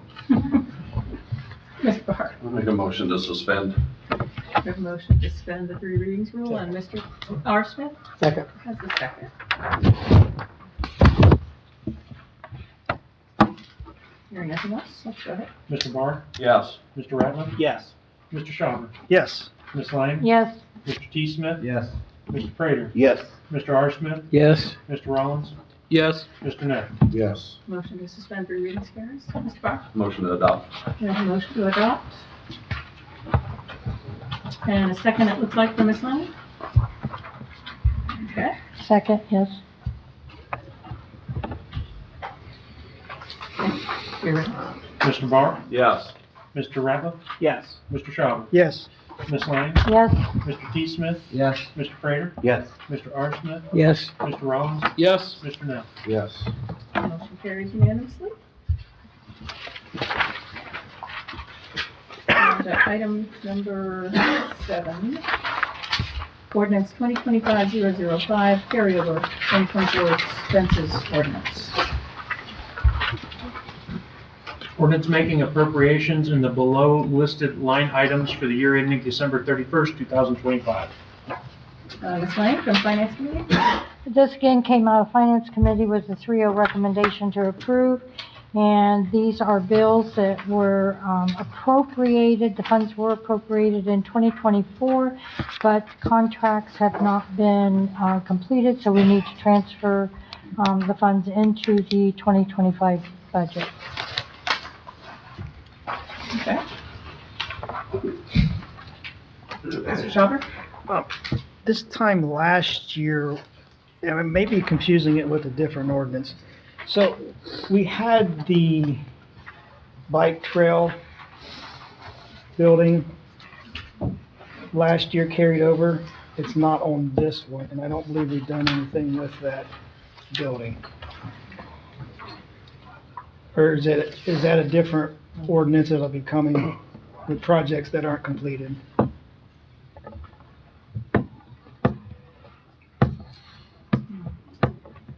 What building did you say? The trail. Nature center. Nature, yeah. We're The supposed, tall grass trail. it gets gas built up in it or whatever, we're supposed to move it or rebuild it. Supposed to put it on stilts. Yeah. That's what Stevens Construction was what we was told last year, but should it be on this too? There's actually a change to that. They decided not to tear that building down or make any changes to that. Well, they're gonna make some changes to the building, but it's a event that the EPA said that they can just put in that existing building somehow. So they're still working on what they want to do there. So that's kind of off the table for now as far as looking at it. So we're not in contract with Stevens Construction for over $250,000? Not right now. Okay, great. I think a vent would be a lot cheaper. Yeah, it's a much better solution. So. Thank you. Ms. Ratliff? Is there anything negative if this were to pass at the next meeting?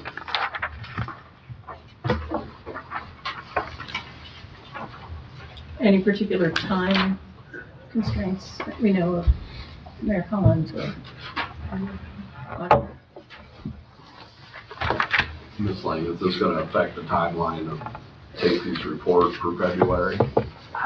She needs this and. I do know she had said that there were some bills that needed to be paid. I don't know if any of those will have a direct effect on that. Miranda, do you know? I'm not sure. I can check with Casey when she gets back on Wednesday, but I'm not sure. I'm looking just a second. Some other projects under, because this is the COVID tree project is Ross Tree Service. But am I thinking of two different things? I don't think you are. So, while she's coming up, what we're trying to figure out is, I apologize for whispering down here, but we're trying to make sure that we get all the projects that we've had from year to year pushed forward so we don't forget about them. But I'm not for sure if this is the ordinance we do that with or if it's a separate one. So that's what we were whispering about. May I be Craig, 365 Silver Street. My question was, if the $250,000 was from 24 and it should have shown up on 25, but we're not in contract with it, shouldn't the $250,000 show up somewhere then? It should show up somewhere, but it wasn't it goes clear back to 2000. In theory, it should have been carried over. In the teens, yeah. Over. And Right. there should be $250,000 sitting Right. somewhere earmarked for that, Yeah. but we're not using it for that now. Right. If this is the ordinance that I'm thinking about, there's other projects that aren't on here. We did, some ARPA funds projects that have not been completed from 22. Wasn't there a basketball court at Yes, some point in time? yes. At And Lincoln Park? And the ditch, yeah, forgot, that's been a bane of my existence for 2.5 years. So in theory, there's a pot of money that those projects might be earmarked for, but we're not exactly sure exactly what. they're Yes, earmarked there for. are projects that have been allocated funds, but they're not complete. And it's not broken down in that document in front of you. Correct.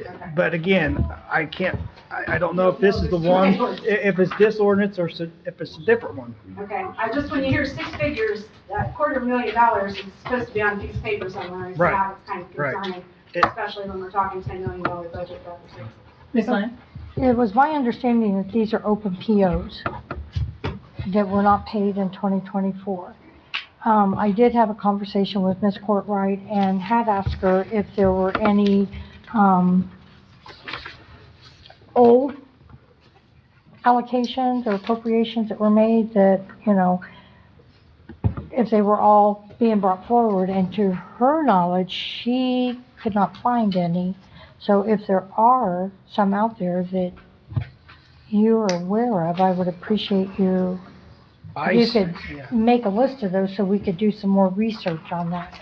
Because I know she's been doing some in-depth research trying to find back to 2020, 21, 22, 23, especially during COVID when things were being appropriated.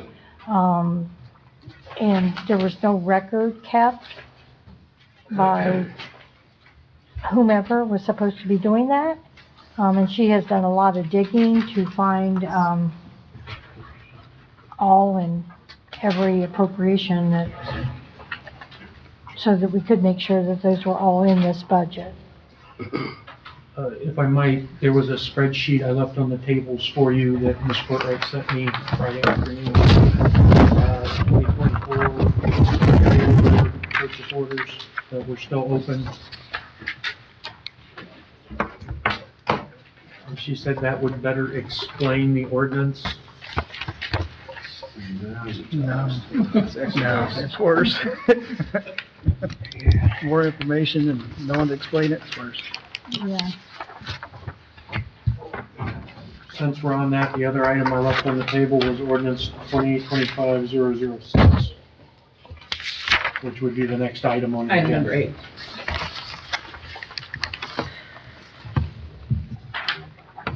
What is flashing? I don't know.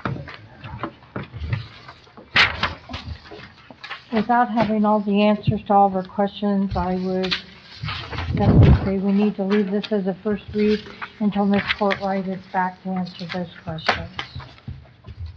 Any objections, Council? All right, we'll do that as first read. And we'll move on to item number 8.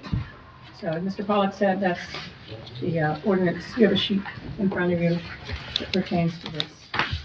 Ordinance 2025-006, appropriations amendment Board 121.25.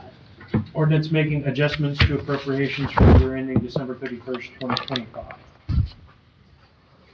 And this is also from yours, Ms. Lynn. Again, this came out of Finance Committee with a recommendation 3-0 to approve. And I had asked Ms. McGinnis to get some additional information. Did you have an opportunity to get with Casey? Yes, so the Fund 244, that is actually cash on hand. It wasn't originally appropriated, so it's being appropriated now. And then the Fund 501, that is for transit. There is a grant that is reimbursing some travel and transportation that was done by the transit administrator. Are there any additional questions or comments?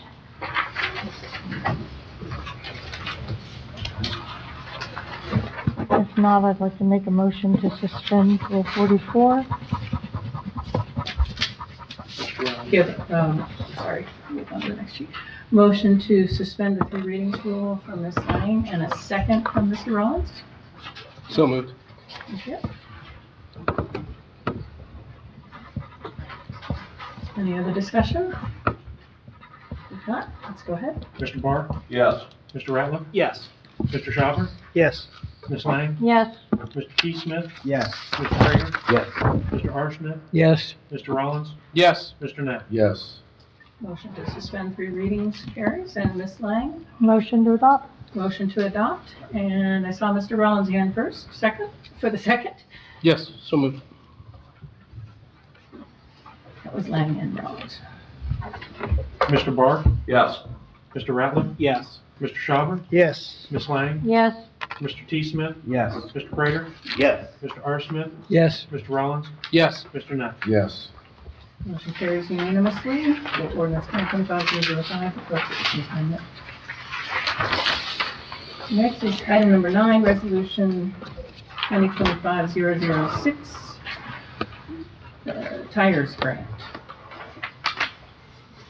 Resolution authorizing the service director to file an application with the Ohio Environmental Protection Agency, Division of Environmental and Financial Assistance to participate in the Ohio EPA Community and Litter Grant Program. Ms. Lang. And this came out of Finance Committee with a brief recommendation to approve. Ms. Courtwright is not here, but Brooke, Sanitation, Greg Mays is here. He can answer any questions anybody may have and explain more details.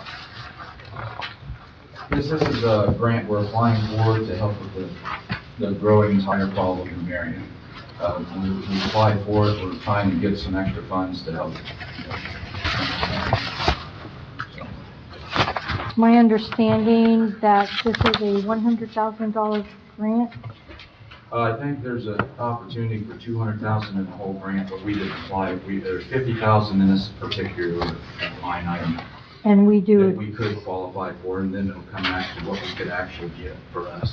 and we have a match of 20,000 on that, I think it's 25% we have to match. 25% And I match. think a chance of $10,000 for this is what we were told. Okay. And then there was a 50 cent per tire fee that was brought up in committee.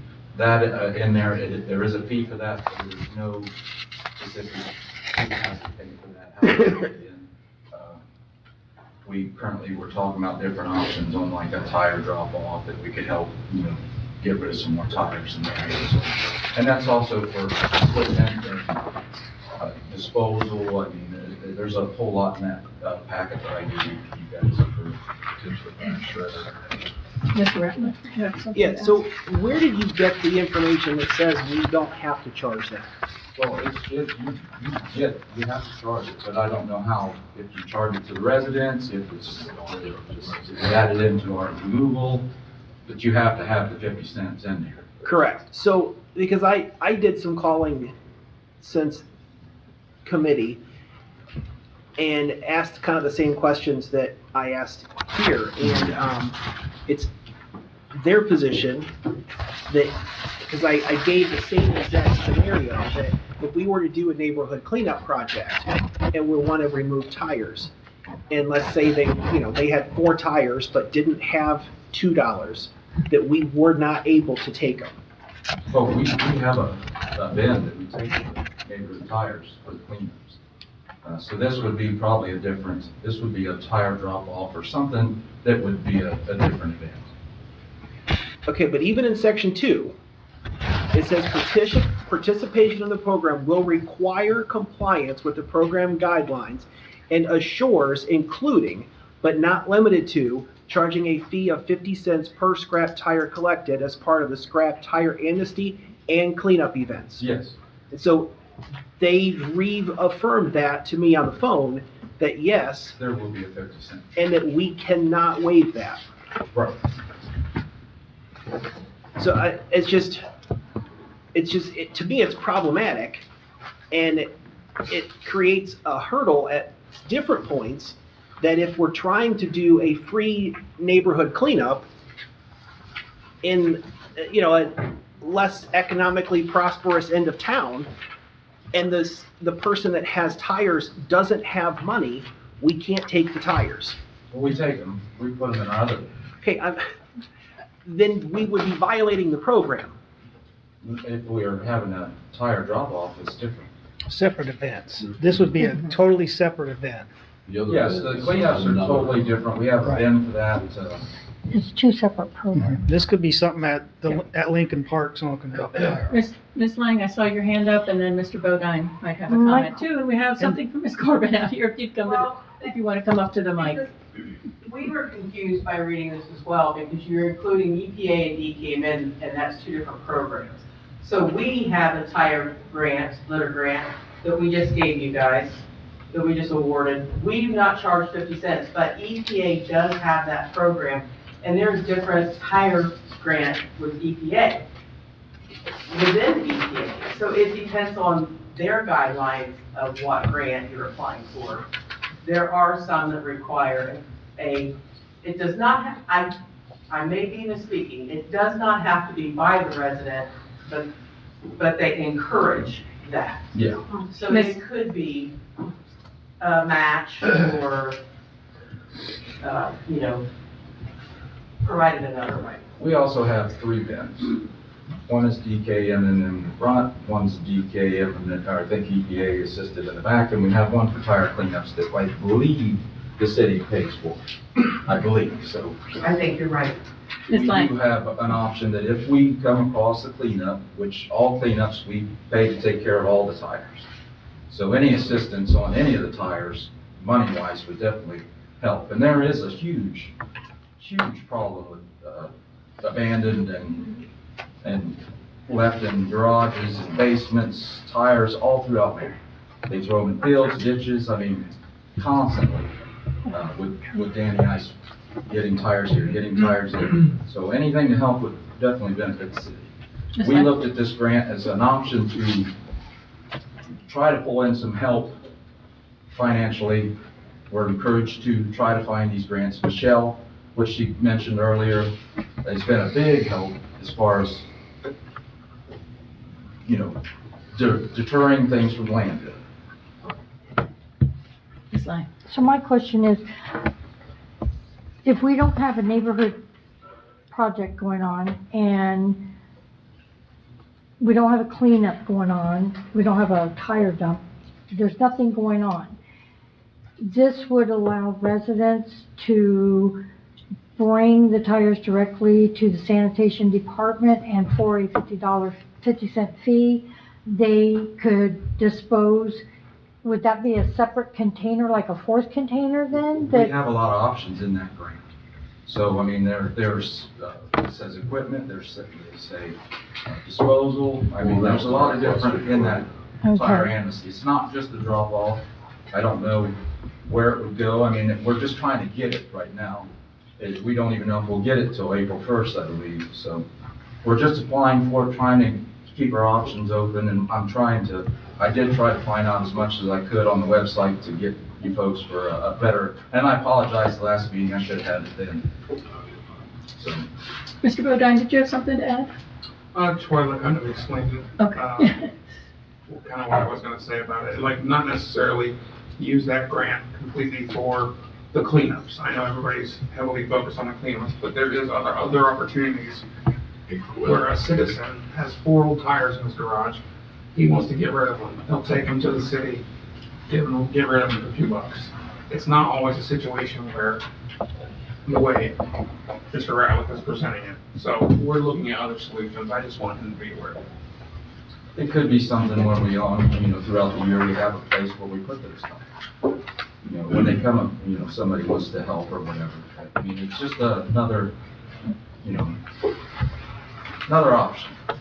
Following the guidelines. Okay, so then help me understand what I don't understand, because in reading section 2, I think it is clear. It says that the city of Marion hereby understands and agrees that participation in the program will require compliance with program guidelines and assurances, including but not limited to charging a fee of 50 cents per scrap tire collected as part of the scrap tire amnesty and cleanup events. Mm-hmm. So I don't see their wiggle room. It says that it is a guideline and that they have an assurance that we charge that. So I don't understand why we're saying we don't have to, to me, it's black and white that we have to. I think it's that last clause, Mr. Ratliff, as part of the amnesty and cleanup.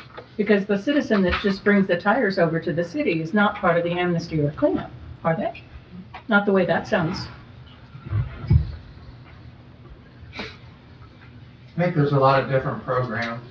That's my understanding. I think there's a lot of different programs, and this is specifically referring to this program. If we open it up in Lincoln Park and we're saying we're doing the amnesty and cleanup event, those people that drop off at Lincoln Park would have to pay the 50 cents because we're using that money from that pot to have that dumpster there to get rid of them. So for that particular event, you would have to charge the 50 cents a tire, but for 2 or 3 of our other events, it's free of charge. See, I guess I'm reading the "and" as separate.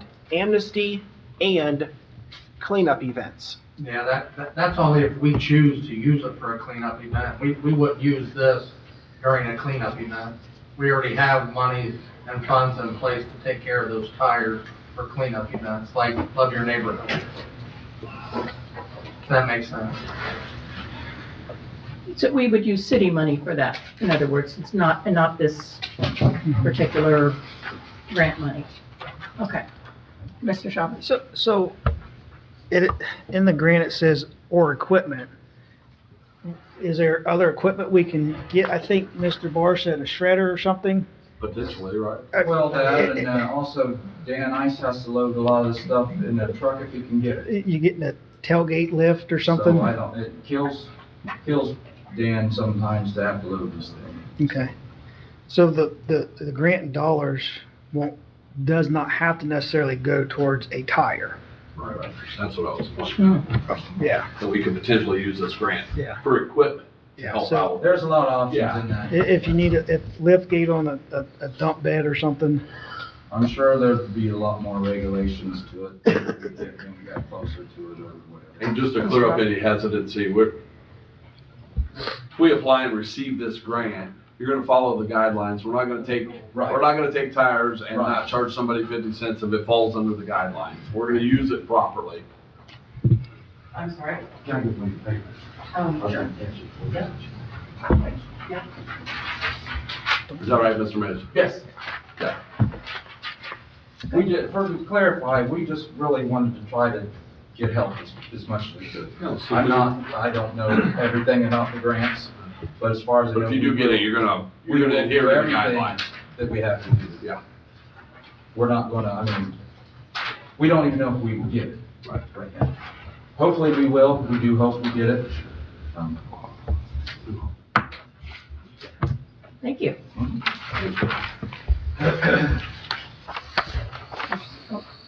Ms. Craig, and then back to you. I have one quick Haley, question. 365 Silver Street. I actually think this is a great idea, Mr. Ratliff, 50 cents a tire. I've been loving my neighborhood since before we were told to, and your ward is right across the street from me, so you know that we get hit with the tires like there's no tomorrow. My family's probably taken 30 to 40 of them to Walmart over the years, and I think it's $4 or $5 a tire. So if you could charge me $1 and make 50 cents off of me for that, I would sign up all day for $1 a tire to recycle. I'll take Ms. Lang's question as you go toward the podium, if you don't mind. Oh. Go ahead, Ms. Lang. Greg, one quick question. Is there a timeline on this as to when it has to be submitted? Yes, we approved around April 1st, I believe. So April 1st? if we want to do it, we'd have to act, so.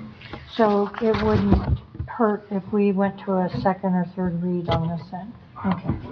All right, thank you. Thank you. 608 Decatur Street, 180. This is the question I have over this issue. Say you give him permission to sit there and put in that grant.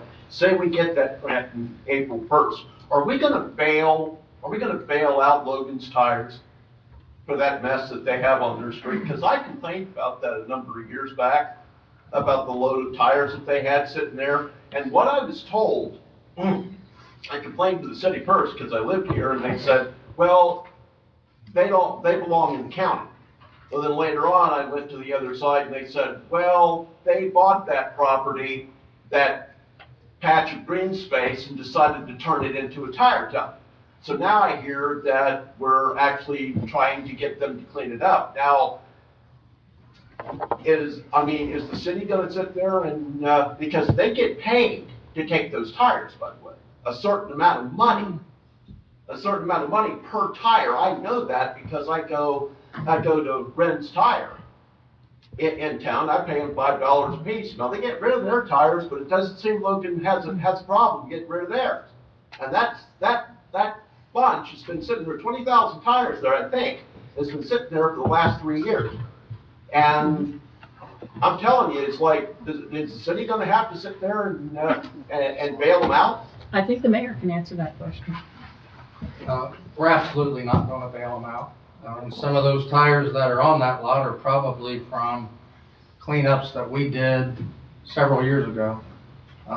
We actually When the owner for Logan Tire passed away and his dad had to go back into the business, they actually called and wanted to know why we hadn't paid a bill yet. And I did a lot of research and figured out we had not used them for like 2 or 3 years because of the fact the tires started showing up across the street stacked up instead of gotten rid of like they were supposed to. So any tire cleanups we've done, I think since like 21, we've used them out. We've sent them to Republic or wherever it goes for them to be recycled. The EPA is involved with the site, which is in the township. It's not the city, it's in the township, Marion Township. So they are involved with mandating that he gets rid of those tires, and they'll be the ones that will actually have the teeth to put into making those disappear at some point. Not the city. Well, I just wanted to know that. Glad you asked that. $200,000 that we're asking for is not gonna sit there and bail them out. No, and if I could, Madam President, before I sit down, before we talk about just one reading on this, we really need just one reading to apply for a grant. I mean, this backs us up again to bringing this up again, when really all we're doing is applying for this grant. And if we get the grant, and they say you get the grant, you guys still can say we don't want it, or you don't accept it, or whatever. But it lets us get the paperwork going and get it submitted, so we don't end up on, I don't know what the deadline is for that grant. But that's one Casey was working on with. I thought we just heard April. Well, I was gonna say something similar from the standpoint, I think he said we would find out. In April. In April. Right, that's what I'm worried about, is I don't Casey's know- not here tonight. Yeah, I don't know when the actual due date is, but it has to be pretty soon if we find out in April if we get the grant or not. Right, so I was just worried that we. Mr. Mays can come on up and answer that. Also, Thank just you. want to clear a few things up. With our tire drop-offs anytime, anybody in Marion can drop off, but you have a limit of 10 tires. So we could never do that anyway, as far as the pre-drop-off or anything as far as taking that, we couldn't do that. The grant, as far as getting in, we would want to get it in as soon as we could for the purpose of maybe somebody else gets in and gets that money that we're after. So I don't know how that works. Like I said, I'm new to the grants. Sooner the better, but if you need time, it's a big choice. So. Mr. Barr? I'll make a motion to suspend the 3 readings. Thank you, gentlemen. We have a motion to suspend the 3 readings from Mr. Barr and a second from Mr. T. Smith. Yes. Tire hater. Mr. Barr? Yes. Mr. Rattler? Yes. Mr. Schauber? Yes. Ms. Lang? Yes. Mr. T. Smith? Yes. Mr. Prater? Yes. Mr. R. Smith? Yes. Mr. Rollins? Yes. Mr. Matt? Yes. Motion carries to suspend the 3 readings. Mr. Barr? Motion to adopt. Motion to adopt. Mr. T. Smith, the second. Yes. All right. Mr. Barr? Yes. Mr. Rattler? Yes. Mr. Schauber? Yes. Ms. Lang? Yes. Mr. T. Smith? Yes. Mr. Prater? Yes. Mr. R. Smith? Yes. Mr. Rollins? Yes. Mr. Knapp? Yes. Motion carries unanimously. For Resolution 2025-06, DKMM Tires Grant. Next, we are on to a public hearing for CDBG grants. And that public hearing will start now at 8:33.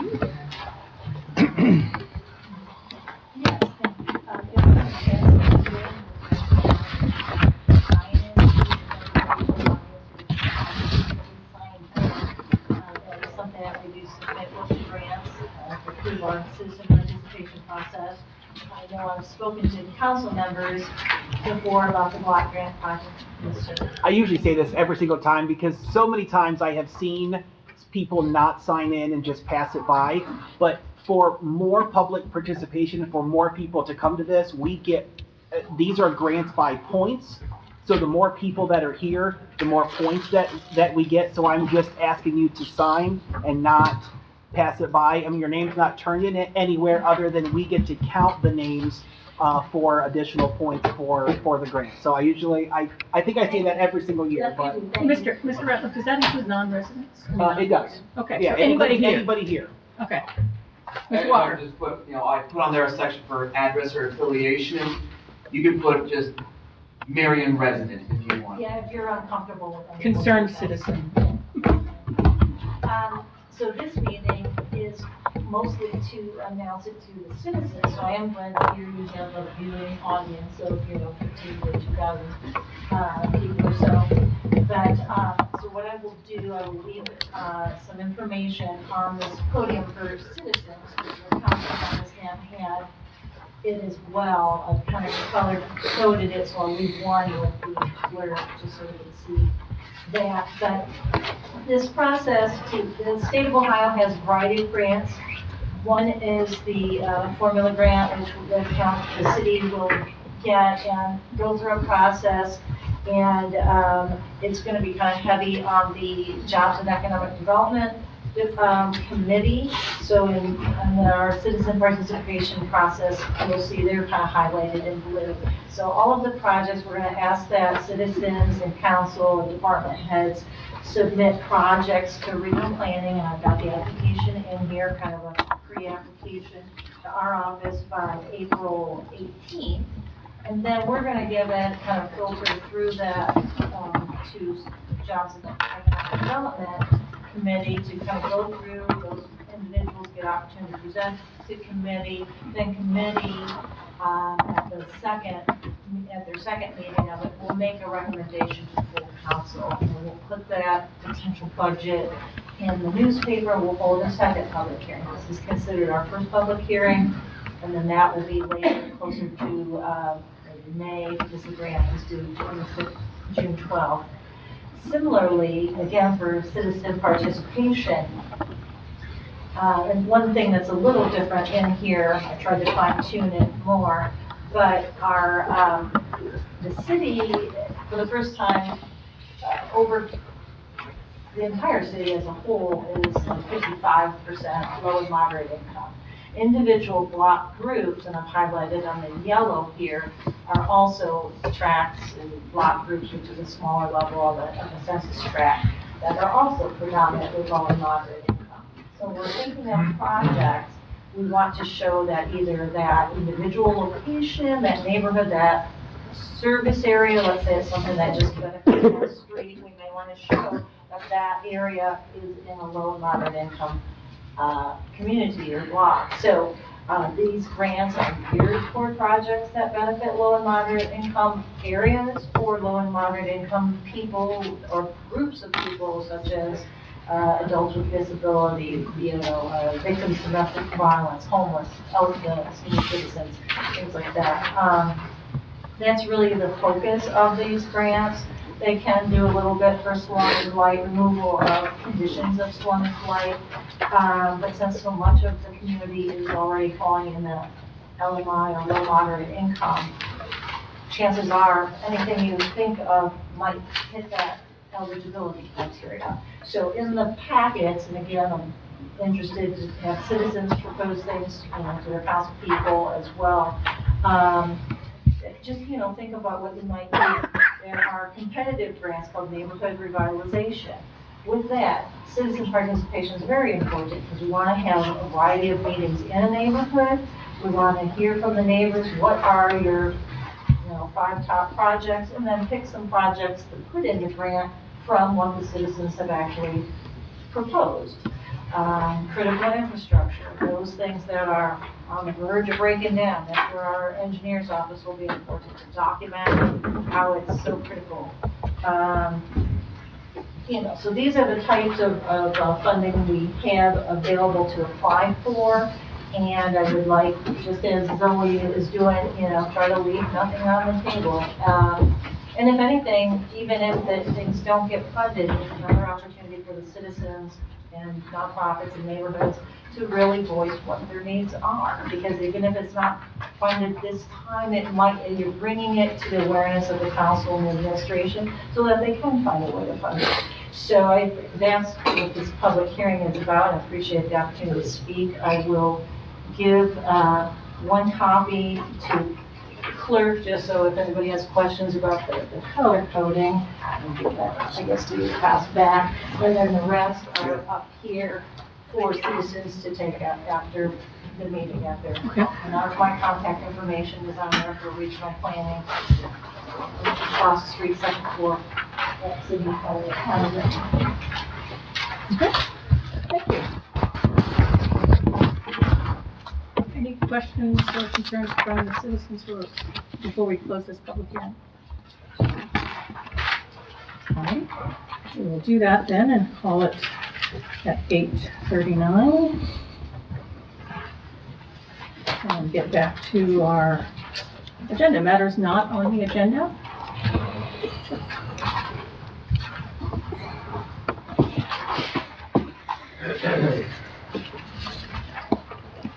608 Decatur Street, Lonnie Daniels.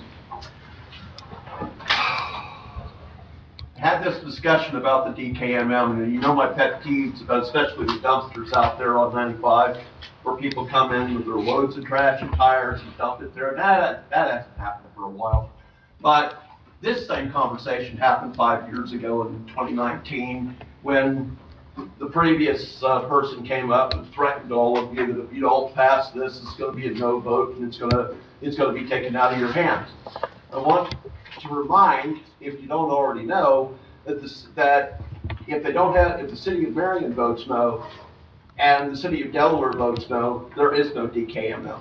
That means it goes back to the EPA. And as I understand it, unless they've increased their staff, they have 2 people that'll have to sit there and rewrite the entire thing. Now, she's brought up the process of the $50,000 for a new truck, and I'm like, I mean, I see that new truck every Tuesday picking up the stuff in my food bin, and I said, I didn't know that we needed a new one. But, you know, if they decide that they're going to sit there and put that up so that you'll ratify it, I mean, first thing is like, you don't vote on it tonight, you table it, it will be considered a no vote. It's like, well, who's she going to take that information to? To the EPA, and they're going to do what? If you vote no on it, I can't imagine what they're going to have to do next. The same 2 representatives they brought 5 years ago up here to sit there and say what? That's it. Any other matters not on the agenda? Ms. Rex.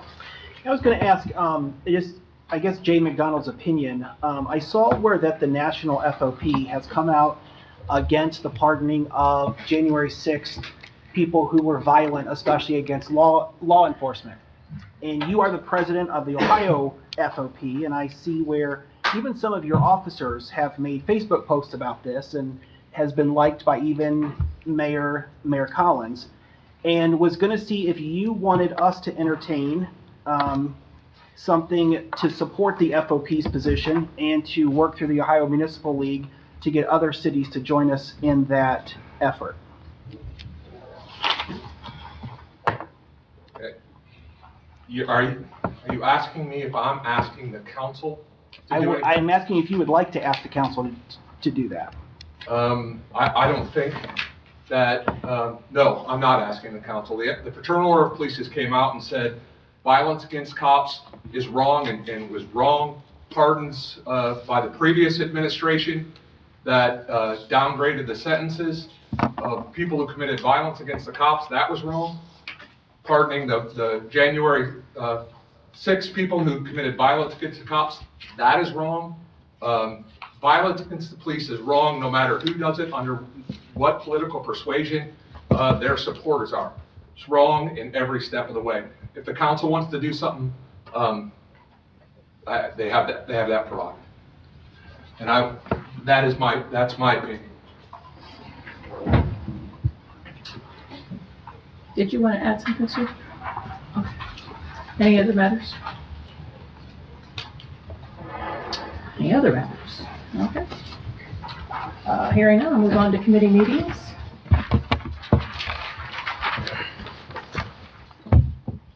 Let's see. Ms. Lang, airport signs and buildings? Nothing at this time. Mr. R. Smith? Yes, I think we're going to have the person that we need to talk to for the Trex. And also, we'll have a can-do representative here too. Thank you. 6:30 then? Yes, please. Mr. Neff, same thing? 6:35 for the Trex discussion, and we also have a few liquor permit renewals as well. I just got a liquor transfer in today. Trex. Okay. I've got two Mr. Smiths on here. Is this municipal services? Mr. T, sorry. Nothing at this time. I've got something here, unless this is an old paper. Is that correct? Okay, I was gonna say, this is an old paper, okay. My bad. All right. We got a defiance to it. So Mr. T. Smith, nothing. Mr. Ratliff? I have nothing to call at this time, and also, just, the date is also wrong. Yeah, the 121. Is that what you're looking at? Okay. Correct. That's what I thought. That should have been 2-3, I apologize.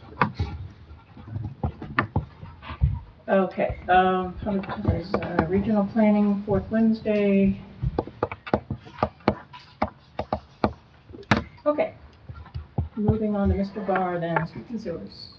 640 Evans Road Alley Vacation. Okay. Mr. Prater, zoning and annexation. There's something here for possible zoning code recommendations. Bless you. Let's, like to have that meeting at 6:45. Alrighty. And Ms. Lang, finance. At this time, the only thing we have to discuss is old business and updates, so 6:50. All right. It's just old business, you know. We are adjourned at 8:46. Thank you all for being here. I would be amazed.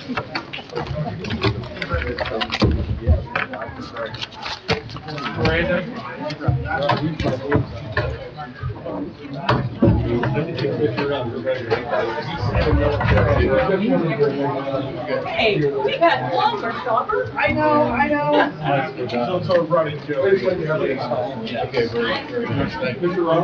Hey Joe, how are you? Good. I just wanted to